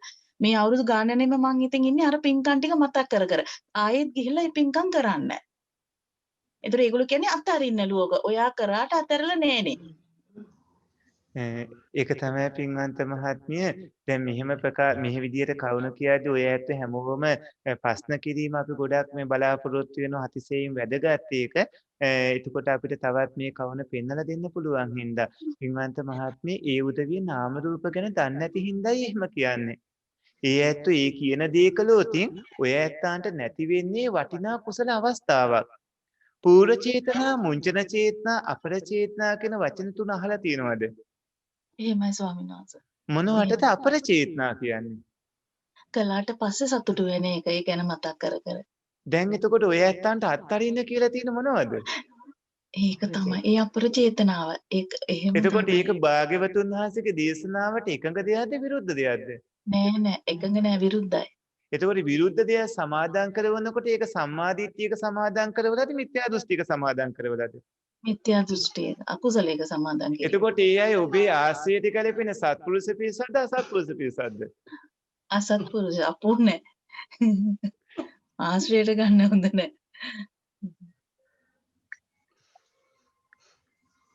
දැන් පැහැදිලිද ඔය පින්වතුන්ට? පැහැදිලි ස්වාමීන් වහන්සේ පැහැදිලි. හොඳයි. සනාස මේ සමාවෙන්න මම ඒ ප්‍රශ්නය පෙරලා අහනවාට මේක මට පින්වන්ත මහත්මයා මේ ප්‍රශ්නේ දැන් ඇදුනානේ. මේ ප්‍රශ්නේ ආපු නිසා ඔය ඇත්ත මේ ප්‍රශ්නේ ඉවර වෙනකම් එක එක පැති වලින් දැන් අහන්න වෙනවා. මොකද මම උත්තරේ දෙනකොට ඒ උත්තරේ ඔය ඇත්තාන්ට නොතේරුනොත් ඒක ගැටලුවක් වෙනවා. ඒ නිසා ඔබ නැවත නැත මේකට මේ පැත්තෙන් සයනාස මේ පැත්තෙන් ඔබට තියෙන උපරිම දැනුමින් ඔය ඇත්ත ඒක අහන්න වෙනවා. ඒ ආදරනේ. එතන සානාසිකව අපිට එතනදී අර පුණ්‍යා මේ පින ගැන කරනකොට අපිට සම්මා ආර්ය අෂ්ටාංගික මාර්ගයෙන් බලන්න කියලා. එතකොට එතනදී ස්වාමීන් වහන්සේ සම්මා දිට්ඨිය එතකොට සම්මා දිට්ඨියෙන් බලනකොට එතන ආශ්‍රව සහිතයි නේද ස්වාමීන් වහන්සේ. එතකොට ආශ්‍රව සහිත වුණාම එක සම්මා දිට්ඨිය තමයි ඒ වුණාට අපිට අර ඵල ස්වභාවයටපත් වෙන ඵල සිතක් ඇති කර ගැනීමට එතන සම්මා දිට්ඨිය වෙන්නේ ආශ්‍රව තියෙන නැවත නැවතත් සංසාරේ යන අපුඤ්ඤාභි සංකාරයක්ම තමයි වෙන්නේ. එතකොට ස්වාමීන් වහන්සේ අපිට සසරේ යෑම තවදුරටත් තියෙනවා නිවන් දකින්න තුරු ඒ පින් සමග. පින්වන්ත මහත්මයා මම එතකොට පෙරලා අහනවා ආශ්‍රව කියන්නේ මොනවද? කාමාශ්‍රව, භවආශ්‍රව, දිඨාශ්‍රව, අවිජ්ජාශ්‍රව. ඒක කළ පින්කම් නැවත සිහිපත් කරමින් නිවන අරමුණු කරලානේ කටයුතු කරන්න කිව්වේ. නිවනම අරමුණු කරද්දී ඔය ඇත්තන්ට කාමාශ්‍රව විදිහට මේ භවආශ්‍රව විදිහට දිඨාශ්‍රව විදිහට අවිජ්ජාශ්‍රව විදිහට මොන ආශ්‍රවයේද ඇති වෙන්නේ? එකක්වත් නැහැ. කාමාශ්‍රව ඇති වෙනවා ස්වාමීන් වහන්සේ. කාමාශ්‍රවය කොහොමද ඇති වෙන්නේ? මොනවද කාමාශ්‍රව වෙන්නේ? රූප, ශබ්ද, ගන්ධ, රස, ස්පර්ශ කියන පංචකාම සම්පත් කරී ඇති වෙන බලවත් ලෝභයනේ. ඒ හඳුනන්නේ. ඒතර කොහොමද කාම වස්තුන්ගේ ඇති කාම ගුණ අපිට දැනෙනවා. ඒ කාම ගුණය දැනෙනකොට එතන කාමය ඇති වෙනවා ස්වාමීන් වහන්සේ. මට හිතෙන විදිහට. කොහොමද ඇති වෙන්නේ කියන්නකෝ? ඒ ස්වාමීන් වහන්සේ කාම එතන කාම සංකල්පනාවක් ඇති උනේ මට. ඒ කියන්නේ එතනදී මගේ කැමැත්තක් තියෙනවා. කැමැත්තෙන් මට එතන ඇලීමක් සිදු වෙනවා. එතන යම් විදිහකින් මට පේන්නට වේදනාවක්ත් වෙනවා, තණ්හාවක්ත් වෙනවා. වේදනා තණ්හා ඊට පස්සේ ස්වාමීන් අපිට උපාදානය වෙනවා එතන. එතන භවය හැදෙනවා. නෑ. ඒක මෙන්න මේ විදිහට බලන්න. දැන් සම්මාදිට්ඨියට යන්න. සම්මාදිට්ඨියේ පින්වන්ත මහත්මයා සම්මාදිට්ඨියේ තියෙන සම්මාදිට්ඨිය ඇති කර ගන්න ඕන කාරණා අතර මුලින්ම තියෙන දේ මොකද්ද? සම්මාදිට්ඨිය වශයෙන් දැනගැනීම. සම්මාදිට්ඨිය මුලින්ම තියෙන්නේ චතුසත්‍ය සම්මාදිට්ඨියට කලින් තියෙන්නේ කුසලය දන්නේද අකුසලය දන්නේද?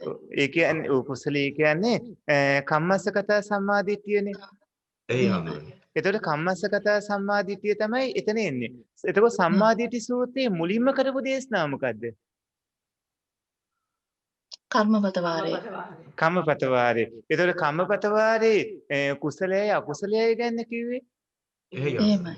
එතකොට අකුසලයයි කුසලයයි ගැන ගත්තාම නිවන් දකින්නට යන ගමනේදී ඔය පින්වතුන්ට මේ සමීප වෙන්න ඕනේ කුසල්ද අකුසල්ද?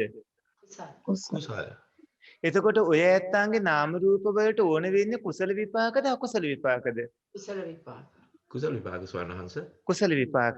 එතකොට ඔය ඇත්තන්ට කොහොමද මේ කුසල් හිතේ ආශ්‍රව කුසල් හිතේ කොහොමද පින්වත්නි අකුසල ධර්ම යෙදෙන්නේ? මෝහය යෙදෙන්නේ කොහොමද කුසල් හිතක? අවිද්‍යාව නැහැනේ. අවිද්‍යාව නැති වෙන්නේ නැහැ ස්වාමීන් වහන්සේ. අවිද්‍යාව රහත් වෙන කල්ම අපිට අවිද්‍යාව තියෙනවා සංයෝජනය. එතකොට ස්වාමීන් වහන්සේ මම එහෙම දෙයක් කිව්වේ නෑ. මම අවිද්‍යාව නැති වෙනවා කිව්වේ නෑ. මම කිව්වේ කුසල් හිතේ කොහොමද මෝහය යෙදෙන්නේ කියලා. පැහැදිලිද? කම්මස්ත කතා සම්මා දිට්ඨියේ ස්වාමීන් වහන්සේ අනුසයව යම් විදිහකින් අපිට මෝහය තියෙනවා ස්වාමීන් වහන්සේ. කම්මස්ත කතා සම්මා දිට්ඨිය. නේද ස්වාමීන් වහන්සේ? පින්වන්ත මහත්මයා කම්මස්සගත සම්මාදිට්ඨිය තුල මෝහේ තියෙනවා කියන වචනයට එන්න එපා. ඒකට හේතුව එහෙනම් ඒක සම්මාදිට්ඨිය නිවැරදි දැක්මක් වෙන්න බැහැනේ. මොකද එහෙනම් ඒක මිත්‍යා දෘෂ්ටියක් වෙන්නට ඕන. මොකද මෙතන කර්මකාරම්පලි විපාකදී දැන් අපි තවත් තැනකින් නිරවුල් කරගනිමුකෝ. දැන් සාමාන්‍යයෙන් එක පැයක් අරගෙන අපි මේ නිවසේ බුද්ධ පූජා පවත්වනවා. බුද්ධ පූජා පවත්වන වේලාවේදී පින්වන්ත අපේ මහත්මයා කුසල් අකුසල් සිත් දෙකම ඇති වෙන්නේ නැද්ද? ඇති වෙනවා ස්වාමීන් වහන්සේ. සාමාන්‍ය පුරුදු පුහුණු නොකරපු කෙනෙක්ට කුසල් සිත් අකුසල් සිත් මේ බොහෝම ප්‍රමාණ අතරින් පතර ඇති වෙන්න පුළුවන්. එක දිගටම හිත පුරුදු පුහුණු කරපු අයට කුසල් සිත් එක දිගට තියාගන්න පුළුවන් මට්ටමට දියුණු කරගෙන ඉන්න අයට පුළුවන්කම ලැබෙනවා. එහෙම නැති අයට අකුසල් සිත්ම ඇති වෙන්න පුළුවන්. එතකොට අවිද්‍යාව කියන්නේ මෝහයටම නමක්නේ. ඒ අවිද්‍යාව සිත් වලින් යෙදෙන්නේ අකුසල් සිත්, අහේතුක සිත්, කාමසෝබන සිත් කියන සිත් 54 විතරක් ගත රූපාවචර අරූපාවචර ගන්න නැතුව ඔය සිත් 54 විතරක් ගත්තොත් කාමසෝබන සිත් 24යි, අහේතුක සිත් 18යි, ඒ වගේම අකුසල් සිත් 12යි. ඔන්න ඔය සිත් වලින් කොයි සිත් වලද අවිද්‍යාව යෙදෙන්නේ? මෝහය යෙදෙන්නේ. අකුසල් සිත්වල. අකුසල් සිත් වල මොන හේතුද යෙදෙන්නේ? ලෝභ, ද්වේෂ, ලෝභ, දේශ සහ මෝහ. මොහ. අකුසල් සිත්වල අපිට මේ ලෝභ මූල සිත් ඔක්කොම කීයක් හම්බ වෙනවද? 8යි. 8ක්. එතකොට ලෝභ මූල සිත් 8 ලෝභයත් එක්ක යෙදෙන අනිත් හේතුව මොකද්ද? මෝහය. මෝහය. එතකොට දේශ මූල සිත් කීයක් හම්බ වෙනවද? 2යි. 2යි. දේශයත් එක්ක යෙදෙන අනිත් හේතුව මොකද්ද? මෝහය. එතකොට මෝහ මූල සිත් කීයක් යෙදෙනවද? 2යි. එතකොට ඒක හේතුව විදිහට යෙදෙන්නේ මෝහේ විතරයි. එතකොට සතුන් මැරීම, සොරකම් කිරීම, කාමයේ වාදව හැසිරීම, බොරු කීම්, කීලාම් කීම්, සැලපවස වචන කතා කිරීම, ඒ වගේම දැඩි ලෝභයේ, ව්‍යාපාදයේ, මිත්‍යා දෘෂ්ටිය, ඒ වගේම ලෝභයේ ඇතිව දරුවන් නැලවීම, ඒ වගේම විවිධාකාර අපි අභිධර්මයේ උගන්වන ලෝභයේ මිශ්‍ර හැම ක්‍රියාවක්ම ඔය ලෝභ මූල සිත් වලින් තමයි කෙරෙන්නේ. එතකොට දෝෂ, ද්වේෂය මිශ්‍ර හැම දෙයක්ම දෝෂ මූල සිත් වලින්, මෝහය, උද්ධච්චය, විචිකිච්ඡා, මෝහ මූල සිත් වලින්. මෝහය යෙදෙනවාද දාන සීල භාවනාදී කාරණා සිද්ධ කරන අලෝභය, අදේශය හෝ අලෝභ, දෝෂ, අමෝහය කියන හේතු තුනම යෙදෙන සිත්වල? නෑ. හොඳට කල්පනා කරන්න යෙදනව නැද්ද? නෑ. නෑ.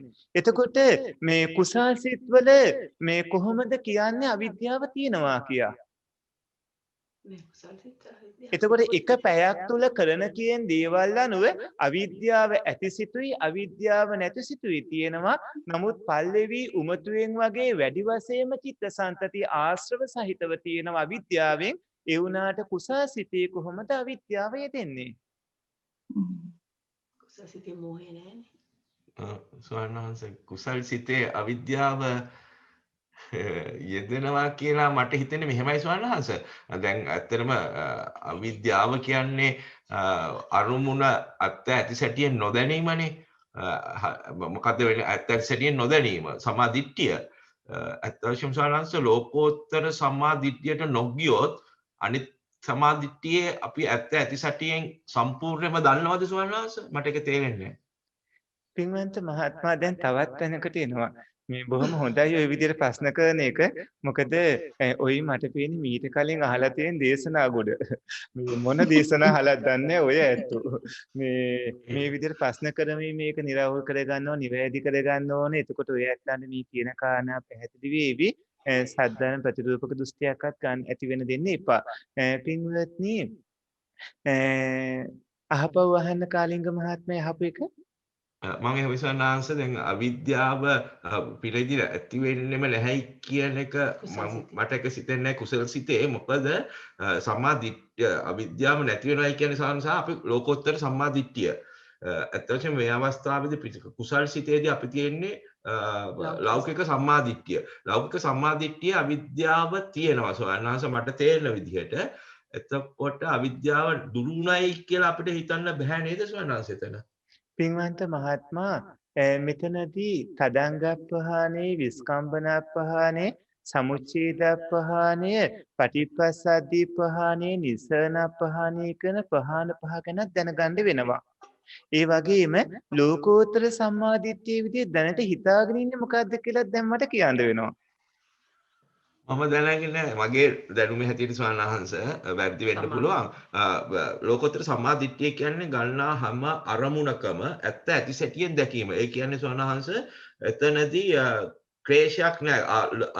අලෝභ, අදෝෂ, අමෝහ සමගම පංච උපාදානස්කන්ධය අනිත්‍ය දැකලා තමයි ලෝකෝත්තර සම්මා දිට්ඨිය කියලා කියන්නේ. රූප වේදනා සංඥා සංකාර විඥාන නැහැ ස්වාමීන් වහන්සේ පංචස්කන්ධයක් පමණයි. උපාදානයක් නැහැ. ඔබතුමා අදහස් කරන්නේ එහෙම. එතකොට මම අහනවා මෙහෙම දෙයක්. දැන් සෝහාන් මාර්ගයට පත් වුණු අය ඒක බීජී කෝලංකෝල සත්තක්කත් පරම විදියට ඉන්නවානේ. ඒ වගේම සකදාගාමී උතුමොත් ඉදපත්තා තතපනිබ්බා තතපත්තා ඉදපනිබ්බා ආදී විදිහට ඉන්නවානේ. ඒ වගේම අනාගාමී උතුමොත් ඉන්නවානේ මේ විදිහට රහත් වෙනකම්. එතකොට පින්වන්ත මහත්මයා සෝහන් මාර්ගයට පත් වුණාට පස්සේ තියෙන සම්මාදිට්ඨියත් සෝහන් මාර්ගයට පත් වෙන්න කලින් තියෙන සම්මාදිට්ඨියත් කොහොමද අපි දෙආකාරයකට කියන්නේ? සෝහන් මාර්ගයේදී අපි එතන සක්කාය දිට්ඨිය විතරයි නැති කළේ. සක්කාය නෑ දිට්ඨිය මම අහපු ප්‍රශ්නෙට සෝහන් මාර්ගයට පත්වීමෙන් පස්සේ මේ ආර්ය අෂ්ටාංගික මාර්ගයේ අංග ටික හඳුන්වන්න ඕන විදිහක් තියෙනවානේ. ඒ කියන්නේ අපි කෙලින්ම කියමුකෝ මෙහෙම මාර්ගඵල ලැබූ මාර්ගඵල නොලැබූ අයගේ මාර්ගඵල ලැබූ අයගේ ආර්ය අෂ්ටාංගික මාර්ගය මොන නමින්ද හඳුන්වන්නේ? මාර්ගඵල නොලැබූ අයගේ ආර්ය අෂ්ටාංගික මාර්ගය හඳුන්වන්නේ මොන නමින්ද? ලෞකික ආර්ය අෂ්ටාංගික ඔබට පොඩ්ඩක් කල්පනා කරන්න. මට විනාඩියක් තියෙනවා. මම පොඩ්ඩක් වැඩම කරනවා නැවතත්. එහි අඳුරනේ. ඔහොම ඉන්න. හොඳයි. මේ අනිත් අයත් මේ ඒකට සම්බන්ධ වෙනවා නම් හොඳයි. මේ අපි දෙන්න විතරක් වගේ නේද කාලිංග මහත්මයා? ඒක තමයි අදහසක් ඉදිරිපත් කරන්නද?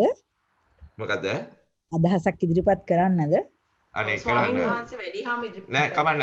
එනකල් අපිට කතා කරතේ. එනකන් අපි කතා කරමු. එතකොට අවශ්‍ය නම් හාමුදුරන්ට ඉදිරිපත් කරමු. දැන් මම නම් මගේ අත්දැකීමෙන් මම මේක පුරුදු කරගෙන යන්නේ ලෞකික සම්මාදිට්ඨියේදී අපි ධම්මානුසාරී සහ සද්ධානුසාරී කියලා තමයි මම අවබෝධ කරගෙන ඉන්නේ.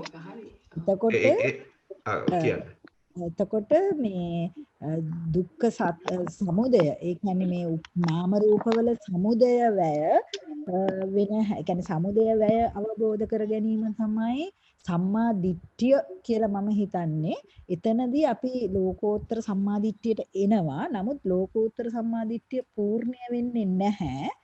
එතන අපි සමුදය වැය දැනගත්තට පස්සේ ඊට පස්සේ අපි අර ආර්ය ශ්‍රාංක මාර්ගයේ දිගට ගමන් කරගෙන ගිහිල්ලා ඒ කියන්නේ අර ටික පුහුණු කරගෙන ගිහිල්ලා සමා වෙන්න ස්වාමීන් වහන්සේ. ස්වාමීන් වහන්සේට ඉදිරිපත් කරනවාද කරුණාකරලා? ස්වාමීන් වහන්සේ අපි මේකටම අදාළ එකක්මද?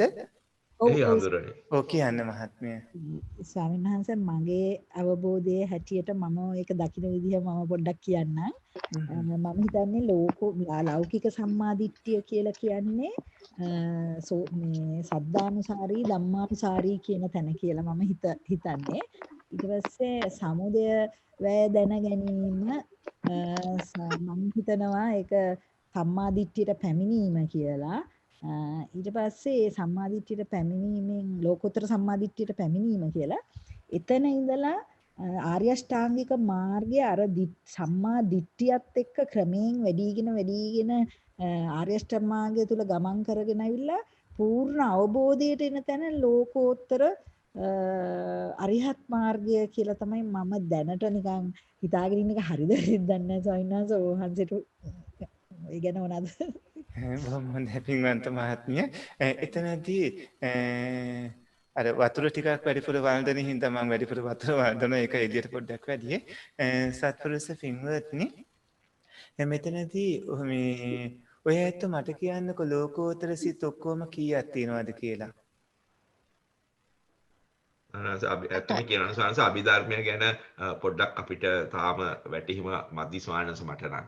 හරි. දන්න පින්වතුන් 8ක් තියෙනවා. ලෝකෝත්තර සිත් 8ක් තියෙනවානේ.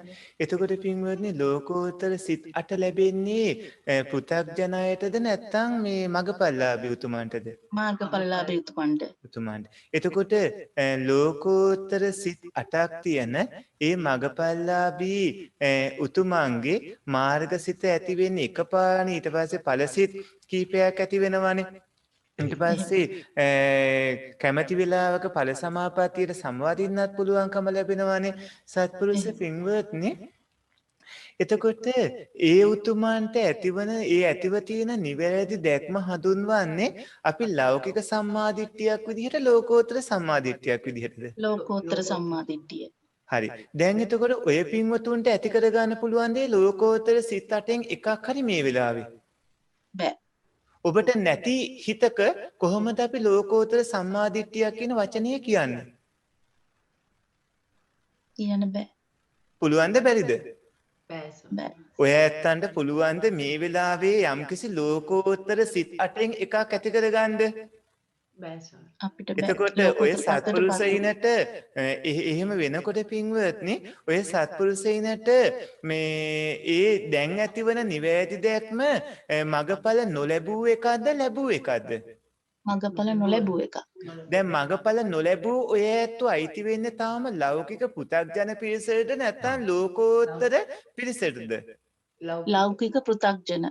ලෞකික පෘථග්ජන අයට ඇතිවන ඒ සම්මාදිට්ඨිය හඳුන්වන්නේ කොයි නමින්ද? ලෞකික සම්මාදිට්ඨිය. එතකොට මේ සෝහං ආදී මගඵල ලබාගෙන රහත් වෙනකන් ඒ ඇතිවන සම්මාදිට්ඨිය හඳුන්වන්නේ කොයි නමින්ද? ලෝකෝත්තර සම්මාදිට්ඨිය. දැක්ක නේද ලෝකෝත්තර ලෞකික සම්මාදිට්ඨිය දෙවි විදිහට වෙන් වෙන හැටි. එහි හඳුරන්නේ. තේරුණා. දැන් පැහැදිලිද? පැහැදිලි සවනා. සොඳටම පැහැදිලි වුණා. එතකොට දැන් අපේ අර පින්වන්ත මහත්මිය කිව්ව මේ සද්ධානුසාරී ධම්මානුසාරී කතාවේදී ඒක ඉන්නේ වෙන්නේ මෙන්න මේක මේට.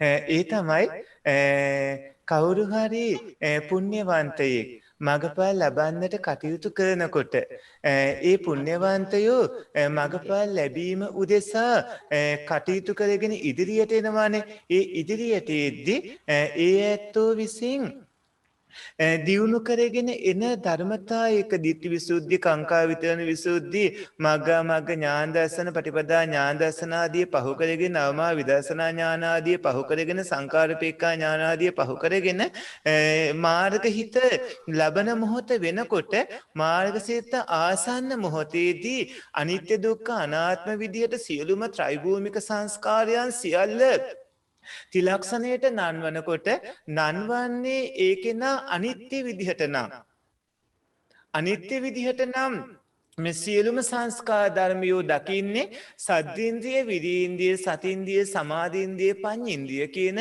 ඉන්ද්‍රිය ධර්ම වලින් සද්ධාව තමයි බලවත් ඉන්ද්‍රිය ධර්මයේ වෙන්නේ. එතකොට සද්දේන්ද්‍රිය විරීන්ද්‍රිය සතින්ද්‍රිය සමාධින්ද්‍රිය පඤ්ඤේන්ද්‍රිය කියන ඉන්ද්‍රිය ධර්ම වලින් බලවත් ඉන්ද්‍රිය ධර්මයේ සද්ධාව වෙනකොට සද්ධාව නිසා ඒ අය මාර්ගඵල ලබද්දී ඒ සද්ධානුසාරී පුද්ගලයා විදිහට ආර්ය පුද්ගලයා විදිහට තමයි ඒ ඉන්ද්‍රිය ධර්ම ભેදයෙන් හඳුන්වන්නේ. සාදු සාදු. ඊළඟට ධම්මානුසාරී ආර්ය පුද්ගලයා වෙන්නේ සත්පුරුෂ පින්වත්නි අනාත්ම විදිහට ත්‍රිභූමික සංස්කාර ධර්මියෝ විමසනවා. අනාත්ම ලක්ෂණය ඔස්සේ අනාත්ම විදිහට විමසමින් කටයුතු කරනකොට සියලුම ත්‍රිභූමික සංස්කාර ධර්මියෝ අනාත්මයි විදිහට එද්දී එන්නේ ධම්මානුසාරී. අතෙන්දි සද්ධානුසාරී මෙතෙන්දි ධම්මානුසාරී. එතෙන්දී අනාත්මය ඔස්සේ අනාත්ම ලක්ෂණය ඔස්සේ කටයුතු කරන ඒ යෝගාවචර සත්පුරුෂ පුණ්‍යවන්තයා මාර්ගඵල ලබන මොහොතේදී ධම්මානුසාරී ආර්ය පුද්ගලයෝ වෙනවා. සාදු සාදු සාදු. අන්න එහෙමයි සද්ධානුසාරී ධම්මානුසාරී වෙන්නේ. පින්වත්නි එක ධර්ම දේශනාවක වගේ නෙමෙයි ධර්ම සාකච්ඡාවකදී ධර්ම දේශනා රාශියකින් ලැබෙන දැනුමයි ලැබෙන්නේ. ඔබ වහන්සේ විශාල පැහැදිලි කිරීම් ගොඩක් අද කරා. පොඩ්ඩක් විස්තර කරන්න පුළුවන්ද? සද්ධානුසාරී වලින් ධම්මානුසාරී වලින් පස්සේ එන පියවරක්. පින්වන්ත මහත්මිය සද්ධානුසාරී ධම්මානුසාරී පුද්ගලයන්ගෙන් පස්සේ අපිට කෝලංකෝල ඒක බීජී සත්තක්කතු පරම විදියට හම්බ වෙනවා. ඒ කියන්නේ සද්ධානුසාරී ධම්මානුසාරී උතුමන් බවට පත් වෙන්නේ අර අනිත්‍ය විදිහට අනාත්ම විදිහට ඉන්ද්‍රිය ධර්මාදිය දියුණු කරගත්ත අයනේ. සෝවාන් මාර්ගයෙන් පස්සේ ඒ අය තුන් ආකාරයක් වෙන්න පුළුවන් සුස්ක විදර්ශක නම්.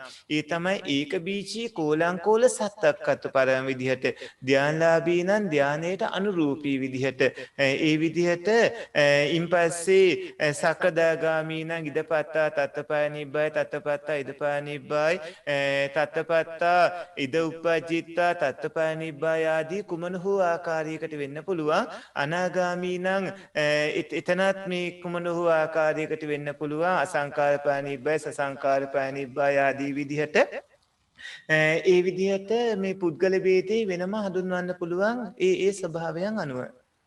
එහෙමයි ස්වාමීන් වහන්සේ. ඒ ආන්දරේ. ස්වාමීන් වහන්සේ ඒ අවස්ථාවේදී සද්ධානුසාරී ධම්මානුසාරී වෙන්නකොට අපිට එතනදී ආර්යකාන්ත සීලයත් සම්පූර්ණ වෙනවා නේද ස්වාමීන් වහන්සේ? සෝවහන් මාර්ගයටපත් වෙනකොටම මේ ආර්යකාන්ත සීලය සම්පූර්ණ වෙනවා. ඒ ආන්දරනේ. එතකොට ස්වාමීන් වහන්සේ ඇත්තටම ආර්යකාන්ත සීලය කියන්නේ ස්වාමීන් වහන්සේ අපේ පංච සීලය ලෝකෝත්තර මට්ටමින් තියෙන එකක්ද ආර්යකාන්ත සීලය කියන්නේ? ආර්යකාන්ත සීලය කියන්නේ බුද්ධි අවිච්ඡා ප්‍රසන්නෝ හෝතු බුද්ධ රත්නේ ධර්ම රත්නේ සංඝ රත්නේ ඒ වගේම ආර්යකාන්ත සීලී පිහිටීම කියන ඒ සෝහාන් මාර්ගඵලලාභී උතුමාගේ ඒ පවතින ස්ථීර ස්වභාවයේ එතනදී සද්ධානුසාරී කියලා හිතන්නකෝ. එතකොට සෝහාන් ඵලය මේ පසක් කරන්නට සාක්ෂාත් කරන්නට යොමුණු ඒ උත්තමයා ඒ විදිහට සද්ධානුසාරී වෙනකොට ඒ සද්ධා විමුක්ත පුද්ගලයා තුළ ගොඩනැගෙන ස්ථීර ස්වභාවයක් ඒ බුද්ධ රත්නේ ධර්ම රත්නේ සංඝ රත්නේ ආර්යකාන්ත සීලය කියන ඒ ස්වභාවය. ආර්යකාන්ත සීලය වෙන්නේ පංච සීලය.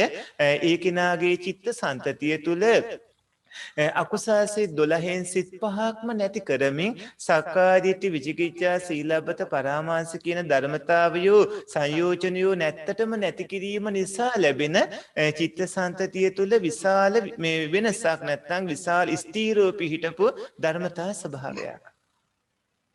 ඒ ආන්දරනේ බොහෝ පැහැදිලි ස්වාමීන් වෙලාව අපි බොහෝ සෙයින් ගත්තා.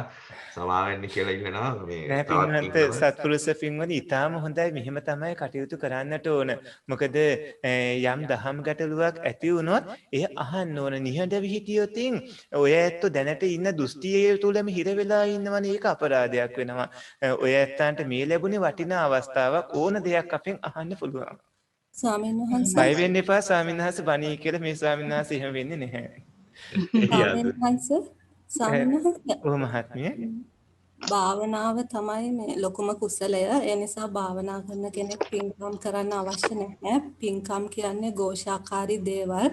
ඒවා භාවනා කරන්න බාධා. ඒ නිසා භාවනා කරන කෙනෙක් පින්කම් පස්සේ යන්න ඕනේ නැහැ කියලා මතයක් තියෙනකොට ඒක සම්පූර්ණයෙන් වැරදි නේද ස්වාමීන් වහන්සේ? එතකොට එහෙම මතයක් ප්‍රකාශ කරන ස්වාමීන් වහන්සේ නමක් කොතරම් මේ ඉහළ භාවනා උපදේශක ස්වාමීන් වහන්සේ නමක් වුණත් මේ සම්මාදිට්ඨිය නැහැ කියලාද ස්වාමීන් වහන්සේ හිතන්න වෙන්නේ? අනිවාර්යයෙන්ම පින්වන්ත මහත්මිය උන්වහන්සේගේ සම්මාදිට්ඨිය විකෘති එකක් වෙලා තියෙන්නේ. මොකද නාම රූප ධර්ම ගැන උන්වහන්සේටත් වැටහීමක් නැහැ. ලෝසක හාමුදුරුවෝ රහත් වුණා, සීවලී හාමුදුරුවෝ රහත් වුණා.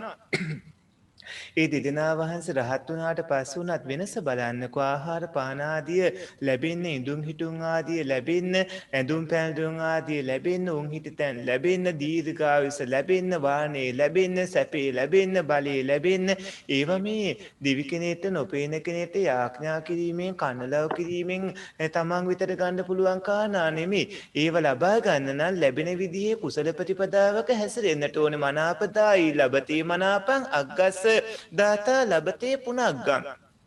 තමන් කැමති දේවල් දෙනකොට පෙරලා තමන්ට ඒව ලැබෙනවා. අග්‍ර වූ දේවල් දෙදි පෙරලා ඒ දේවල් ලැබෙනවා. භාවනාව විතරයි කියලා කිව්වොත් උන්වහන්සේ රූප ධර්මවල හේතු වැඩපිළිවෙල ගැන වැටහීමක් නැති ස්වාමීන් වහන්සේ නමක්. ඒ වගේම නාම ධර්මවල හේතු වැඩපිළිවෙල ගැන වැටහීමක් නැති ස්වාමීන් වහන්සේ නමක්. උන්වහන්සේ දානමාන ආදී කටයුතු කරගන්න නැත්නම් තමන් උදෙසා උන්වහන්සේගෙත් ආයුෂට වාණයට සැප බල ප්‍රඥා ආදීට ඒක බලපානවා. දැන් මේ වෙනකොට අතීතයේ දාන ආදී කරගෙන නම් තියෙන්නේ. ඒවා බුද්ධි වින්න යම් දවසක ඒවා අවසන් වුණාට පස්සේ මගපල් ලැබීමේදී බොහොම අසරණ තත්ත්වයටපත් වෙනවා. බොහොම දුප්පත් දුෂ්කරව ඉතා පීඩාකාරී තත්ත්වයන්ටපත් වේ. නමුත් දාන ආදී කටයුතු කරගෙනම යනකොට ඒ ඇත්තෝ සුවසේ මගපල් ලබා සසරින් එතර වෙන්න පුළුවන්කම ලැබෙනවා. දසපාරමිතාවල භාවනා විතරක් ගත්තොත් අනිත් ඔක්කොම අත්හරින්න වෙනව නේද? ඒක හරිද? නෑ නේ ස්වාමීන් වහන්සේ. වැරදි නැහැනේ. වැරදිනේ එතකොට ස්වාමීන්. පාරමිතා 10ම ඕනේ නැද්ද? අවශ්‍යයි. අවශ්‍යයි ස්වාමීනි. අවශ්‍යයි. පාරමිතා 10ම ඕන වෙනවා. ඒ නිසා තමන්ගේත් ආයුවානාදී නැති කරගෙන අනුන්ගේත් ආයුවානාදී නැති කරමින් එවැනි මතයක් මේ ප්‍රකාශ කරනකොට ඒ සද්ධාර්ම ප්‍රතිරූපකයක් වගේම එහින් බොහෝ හානි පැමිණෙනවා. භාවනාව අත්‍යවශ්‍යයි.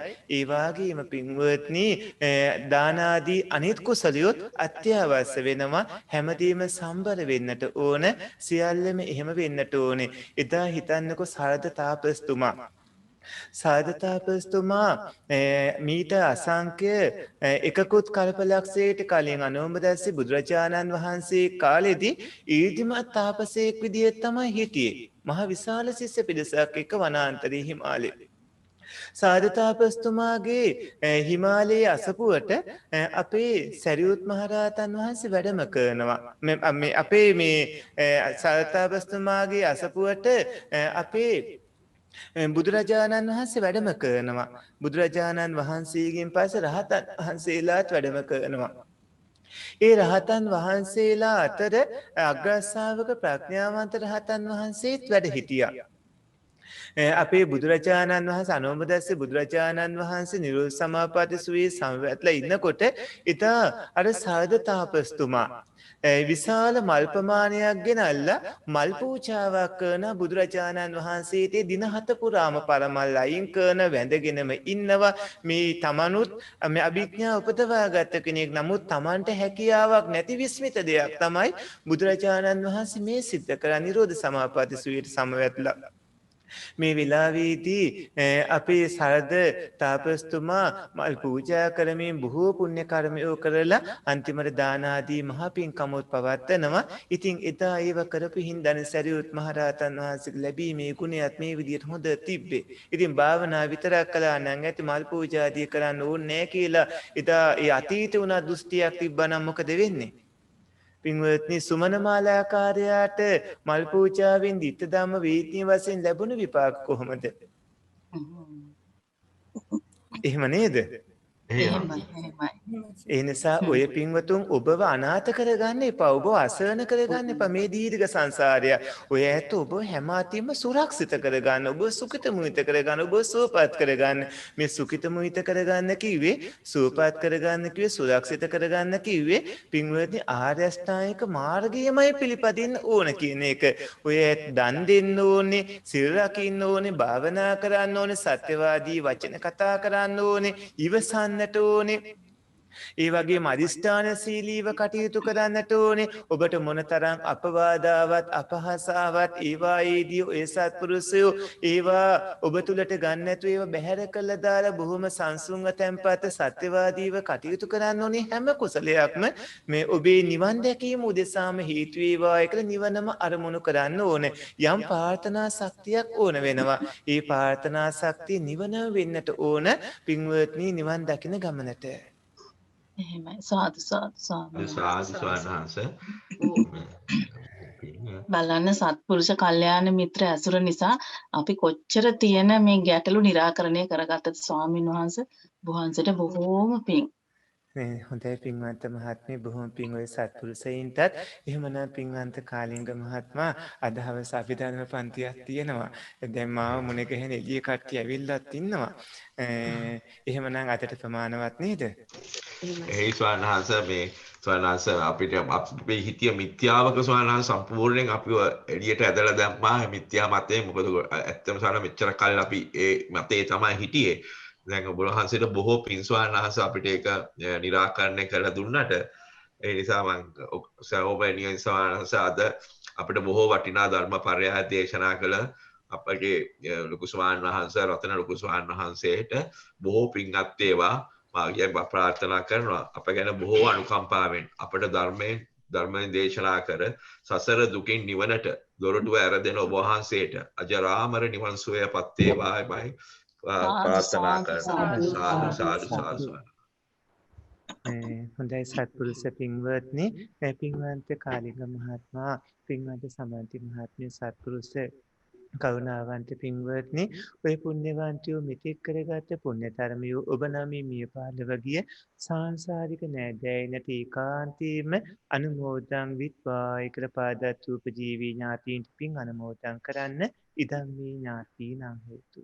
ධම්මේ ඥාතීනං හෝතු සුඛිතා හොන්තු ඥාතයෝ ඉදම්මේ ඥාතීනං හෝතු සුඛිතා හොන්තු ඥාතයෝ ඉදම්මේ ඥාතීනං හෝතු සුඛිතා හොන්තු ඥාතයෝ. සියලු දෙවියන්ට මේ පින් අනුමෝදන් කරන්න අල්පේසාක මහේසාක මහානුභාව සම්පන්න සියලු දේවරු මේ පින් අනුමෝදන් විත්වා පින්බර කල්යාණ මිත්‍ර සත්පුරුෂ එකම නිවන් දොර විවර කරගන්නට කටයුතු කරන මේ පින්බර සත්පුරුෂයෝ හැම දිනාටමත් අපේ පොඩි හාමුදුරුවෝ ඒ වගේම අනිත් සියලු පොඩි හාමුදුරන් වහන්සේලා කාර්ය මණ්ඩලයේ සියලු පුණ්‍යවන්තයෝ මේ උතුම් වැඩසටහන සංවිධානය කරන අඛණ්ඩවම පවත්වාගෙන යන නිර්වාණ ප්‍රතිපදා උතුම් වැඩසටහන සංවිධානය කරන අපේ පින්වන්ත ඕස්ට්‍රේලියාවේ පදිංචි කාලිංග මහත්මයා ඒ පින්බර දයාබර සමන්ති මහත්මිය විවිධ රටවල්වල සිටින පුණ්‍යවන්ත සත්පුරුෂයෝ සියල්ලෝම දෙවියෝ රකිත්වා දෙවියෝ පින් ලබත්වා දෙවියෝ නිවනින් සැනසෙත්වා ඒකල දෙවියන්ට පින් අනුමෝදන් කරන්න ආකාසට්ටාච ආකාසට්ටාච බුම්මට්ටා දේවා නාග මහිද්దికා පුඤ්ඤන්තං අනුමෝදිත්වා චිරං රක්ඛන්තු ශාසනං ආකාසට්ටාච බුම්මට්ටා දේවා නාග මහිද්దికා පුඤ්ඤන්තං අනුමෝදිත්වා චිරං රක්ඛන්තු දේශනං ආකාසට්ටාච බුම්මට්ටා දේවා නාග මහිද්దికා පුඤ්ඤන්තං අනුමෝදිත්වා චිරං රක්ඛන්තු මම් පරන්ති. සත්පුරුෂ පින්වත්නි මේ සියලුම පුණ්‍ය ධර්මයෝ සසර දුක් නැසා සසරින් එතරව නිවන් දකින්නට ඒකාන්තයෙන්ම හේතු සම්පත්ම වේවායි කියලා නිවනම අරමුණු කරන්න. ඉදම්මේ පුඤ්ඤං ඉදම්මේ පුඤ්ඤං ආසවක්ඛයා වහන් හෝතු ආසවක්ඛයා වහං හෝතු මේ පින පින නිවන් අවබෝධ වීම පිණිසම නිවන් අවබෝධ වීම පිණිස හේතු වේවා හේතු වේවා. මේ කුසලයේ බලයෙන් මේ කුසලයේ බලයෙන් නිවන් දකිනාතුරුම නිවන් දක්නාතුරුම පස්පව් දස අකුසල් කරන පස්පව් දස අකුසල් කරන බාලයින්ගේද බාලයින්ගේද අසත්පුරිසයින්ගේද අසත්පුරුෂයින්ගේද පාප මිත්‍රයින්ගේද පාප මිත්‍රයින්ගේද ආශ්‍රය නොලැබේවා ආශ්‍රය නොලැබේවා. දානාදී දානාදී පින්කම් කරන කම් කරන සීලාදී සීලාදී අනන්ත ගුණ පුරන අනන්ත ගුණ පුරන දර්ශනාදී විදර්ශනාදී භාවනා වඩන භාවනා වඩන සත්පුරිසයින්ගේද පුරුෂයින්ගේ කල්යාණ මිත්‍රයින්ගේද කල්යාණ මිත්‍රයින්ගේද බුද්ධාදී බුද්ධ ආර්ය මහෝත්තමයින්ගේද ආර්ය මහෝත්තමයින්ගේ ආශ්‍රයම ලැබේවා ආශ්‍රයම ලැබේවා. සත්පුරුෂ පින්වත්නි ඔබටයි අපි ආශිර්වාද කරන්නේ පින්බල සමන්ති මහත්මිය කාලිංග මහත්මයා වැඩසටහන සංවිධානය කරන පුණ්‍යවන්තයින්ට සත්පුරුෂ දරුවන්ට අපේ පින්වන්ත අපරැකේ පඤ්ඤාසාර පොඩි හාමුදුරන් වහන්සේ අනිත් සියලු ශිෂ්‍ය ස්වාමීන් වහන්සේලාට විවිධ රටවල් වල ඉඳිමින් මේ ධර්ම සාකච්ඡා සම්මාදිට්ඨි සූත්‍ර දේශනා මාලාවේ කොටස්කරුවන් වුණු සැදැහැබර පුණ්‍යවන්ත ඔය ඇත්ත හැම දිනාටමත් ඔබ පවුල් පරපුරේ සියල්ලෝටම නිදුක් නිරෝගී දීර්ඝායුෂ ලැබේවා. අභිවාදන සීලිස නිච්ඡං වද්දාපචායිනෝ චත්තාරෝ ධම්මා වඩ්ඩන්ති ආයුවන්නෝ සුඛං බලං ආයුරාරෝග්‍ය සම්පatti සග්ග සම්පatti මේවච අතෝ නිබ්බාන සම්පatti ඉමිනාති සමිච්ඡතු. සාදු සාදු සාදු. සීලවන්තං ගුණවන්තං පුඤ්ඤක්ඛෙත්තං අනුත්තරං දුර්ලභේන මයා ලද්දම් පස්සිතුම් වන්දිතුම් වරම් සාරිපුත්තාදි තේරාණං ආගතම් පටිපාටියා සද්දා සීල දයා වාසම් බුද්ධ පුත්තන් නමාමි. සාදු සාදු. ස්වාමීන් වහන්සේට පුණ්‍යානුමෝදනාව අවසරයි. අවසරයි ස්වාමින් වහන්සේ. තෙරුවන් සරණයි සියලු දෙනාටම. සදා වන්දනීය පූජනීය නම කියන්න අවසරයි පූජනීය තපෝවනයේ රතන ස්වාමින් වහන්සේට අපගේ নমස්කාරය වේවා. අප කෙරෙහි මහත් වූ අනුකම්පාවෙන් සහ ඊ타මත් කරුණාවෙන් මෙම ගැඹුරු දහම් කරුණු අප සියලු දෙනාටම වැටහෙන පරිදි දේශනා කරන ඔබ වහන්සේට දෙපා නැමෙද নমස්කාර කරමි. මෙම උතුම් ශාසනික මෙහෙවර චිරාත් කාලයක් පහසුවෙන් කරගෙන යාමට ඔබ වහන්සේට අවශ්‍ය නිදුක් නිරෝගී කායික මානසික සුවපත් භාවය ලැබේවායි අප සියලු දෙනා වෙනුවෙන් ප්‍රාර්ථනා කරමු. ඔබ වහන්සේට ප්‍රාර්ථනීය බෝධියකින් උතුම් නිර්වාණ අවබෝධය ලැබීමට මෙම ධර්ම දානමය මහා කුසලයේ හේතු වාසනා වේවා. තවද මෙම ධර්ම දානමය වැඩසටහන පැවැත්වීමට නායක ස්වාමින් වහන්සේට උපකාර කරන අන්තර්ජාලයට මෙම දහම් කරුණ යොමු කර බොහෝ දෙනෙකුට ශ්‍රවණය කිරීමට අවස්ථාව සලසන අපරැක්කේ පඤ්ඤාසාර පොඩි ස්වාමින් වහන්සේට මෙම සියලු පින් අනුමෝදන් වේවා. තවද මෙම ධර්ම දේශනාවට සම්බන්ධ වූ පින්වත් සියලුම දෙනා ඇතුළු ලෝවාසී සියලු සත්වයන්ට උතුම් චතුරාර්ය සත්‍ය ධර්මය අවබෝධ වේවායි මෙත් සිතින් ප්‍රාර්ථනා කරමු. සාදු සාදු සාදු. අවසරයි ස්වාමීන් වහන්සේ මම මේ අසා සිටින සදහැවතුන් ඉල්ලා සිටින මේක බොහෝ වටිනා කාලයක් අපිට ලැබිලා තියෙන්නේ ඒක ප්‍රයෝජන ගන්න ඔබලාගේ ඉන්න අනිත් කල්යාණ මිත්‍රයන්ටත් කියන්න මේ වගේ අගනා ධර්මදේශනා මාලාවක් යනවා සහභාගී වෙන්න කියලා පුළුවන් තරම් ඒක අපි කරගන්න ලොකු කුසල කර්මයක්. ඒකම මේ ධර්ම සාකච්ඡාවේදී මම ගොඩක් වෙලාට ප්‍රශ්න අහනවා. ඒ අහන්නේ කවුරුත් අහන්නේ නැති නිසා ඒක නිසා කරුණාවෙන් මම කොමට ආරාධනා කරනවා ස්වාමීන් වහන්සේ කිව්වා වගේ තමන්ගේ ගැටලු ස්වාමීන් වහන්සේට ඉදිරිපත් කරන්න. සාදු සාදු සාදු. හැම දිනකටම තෙරුවන් සරණයි පින්වත්නි.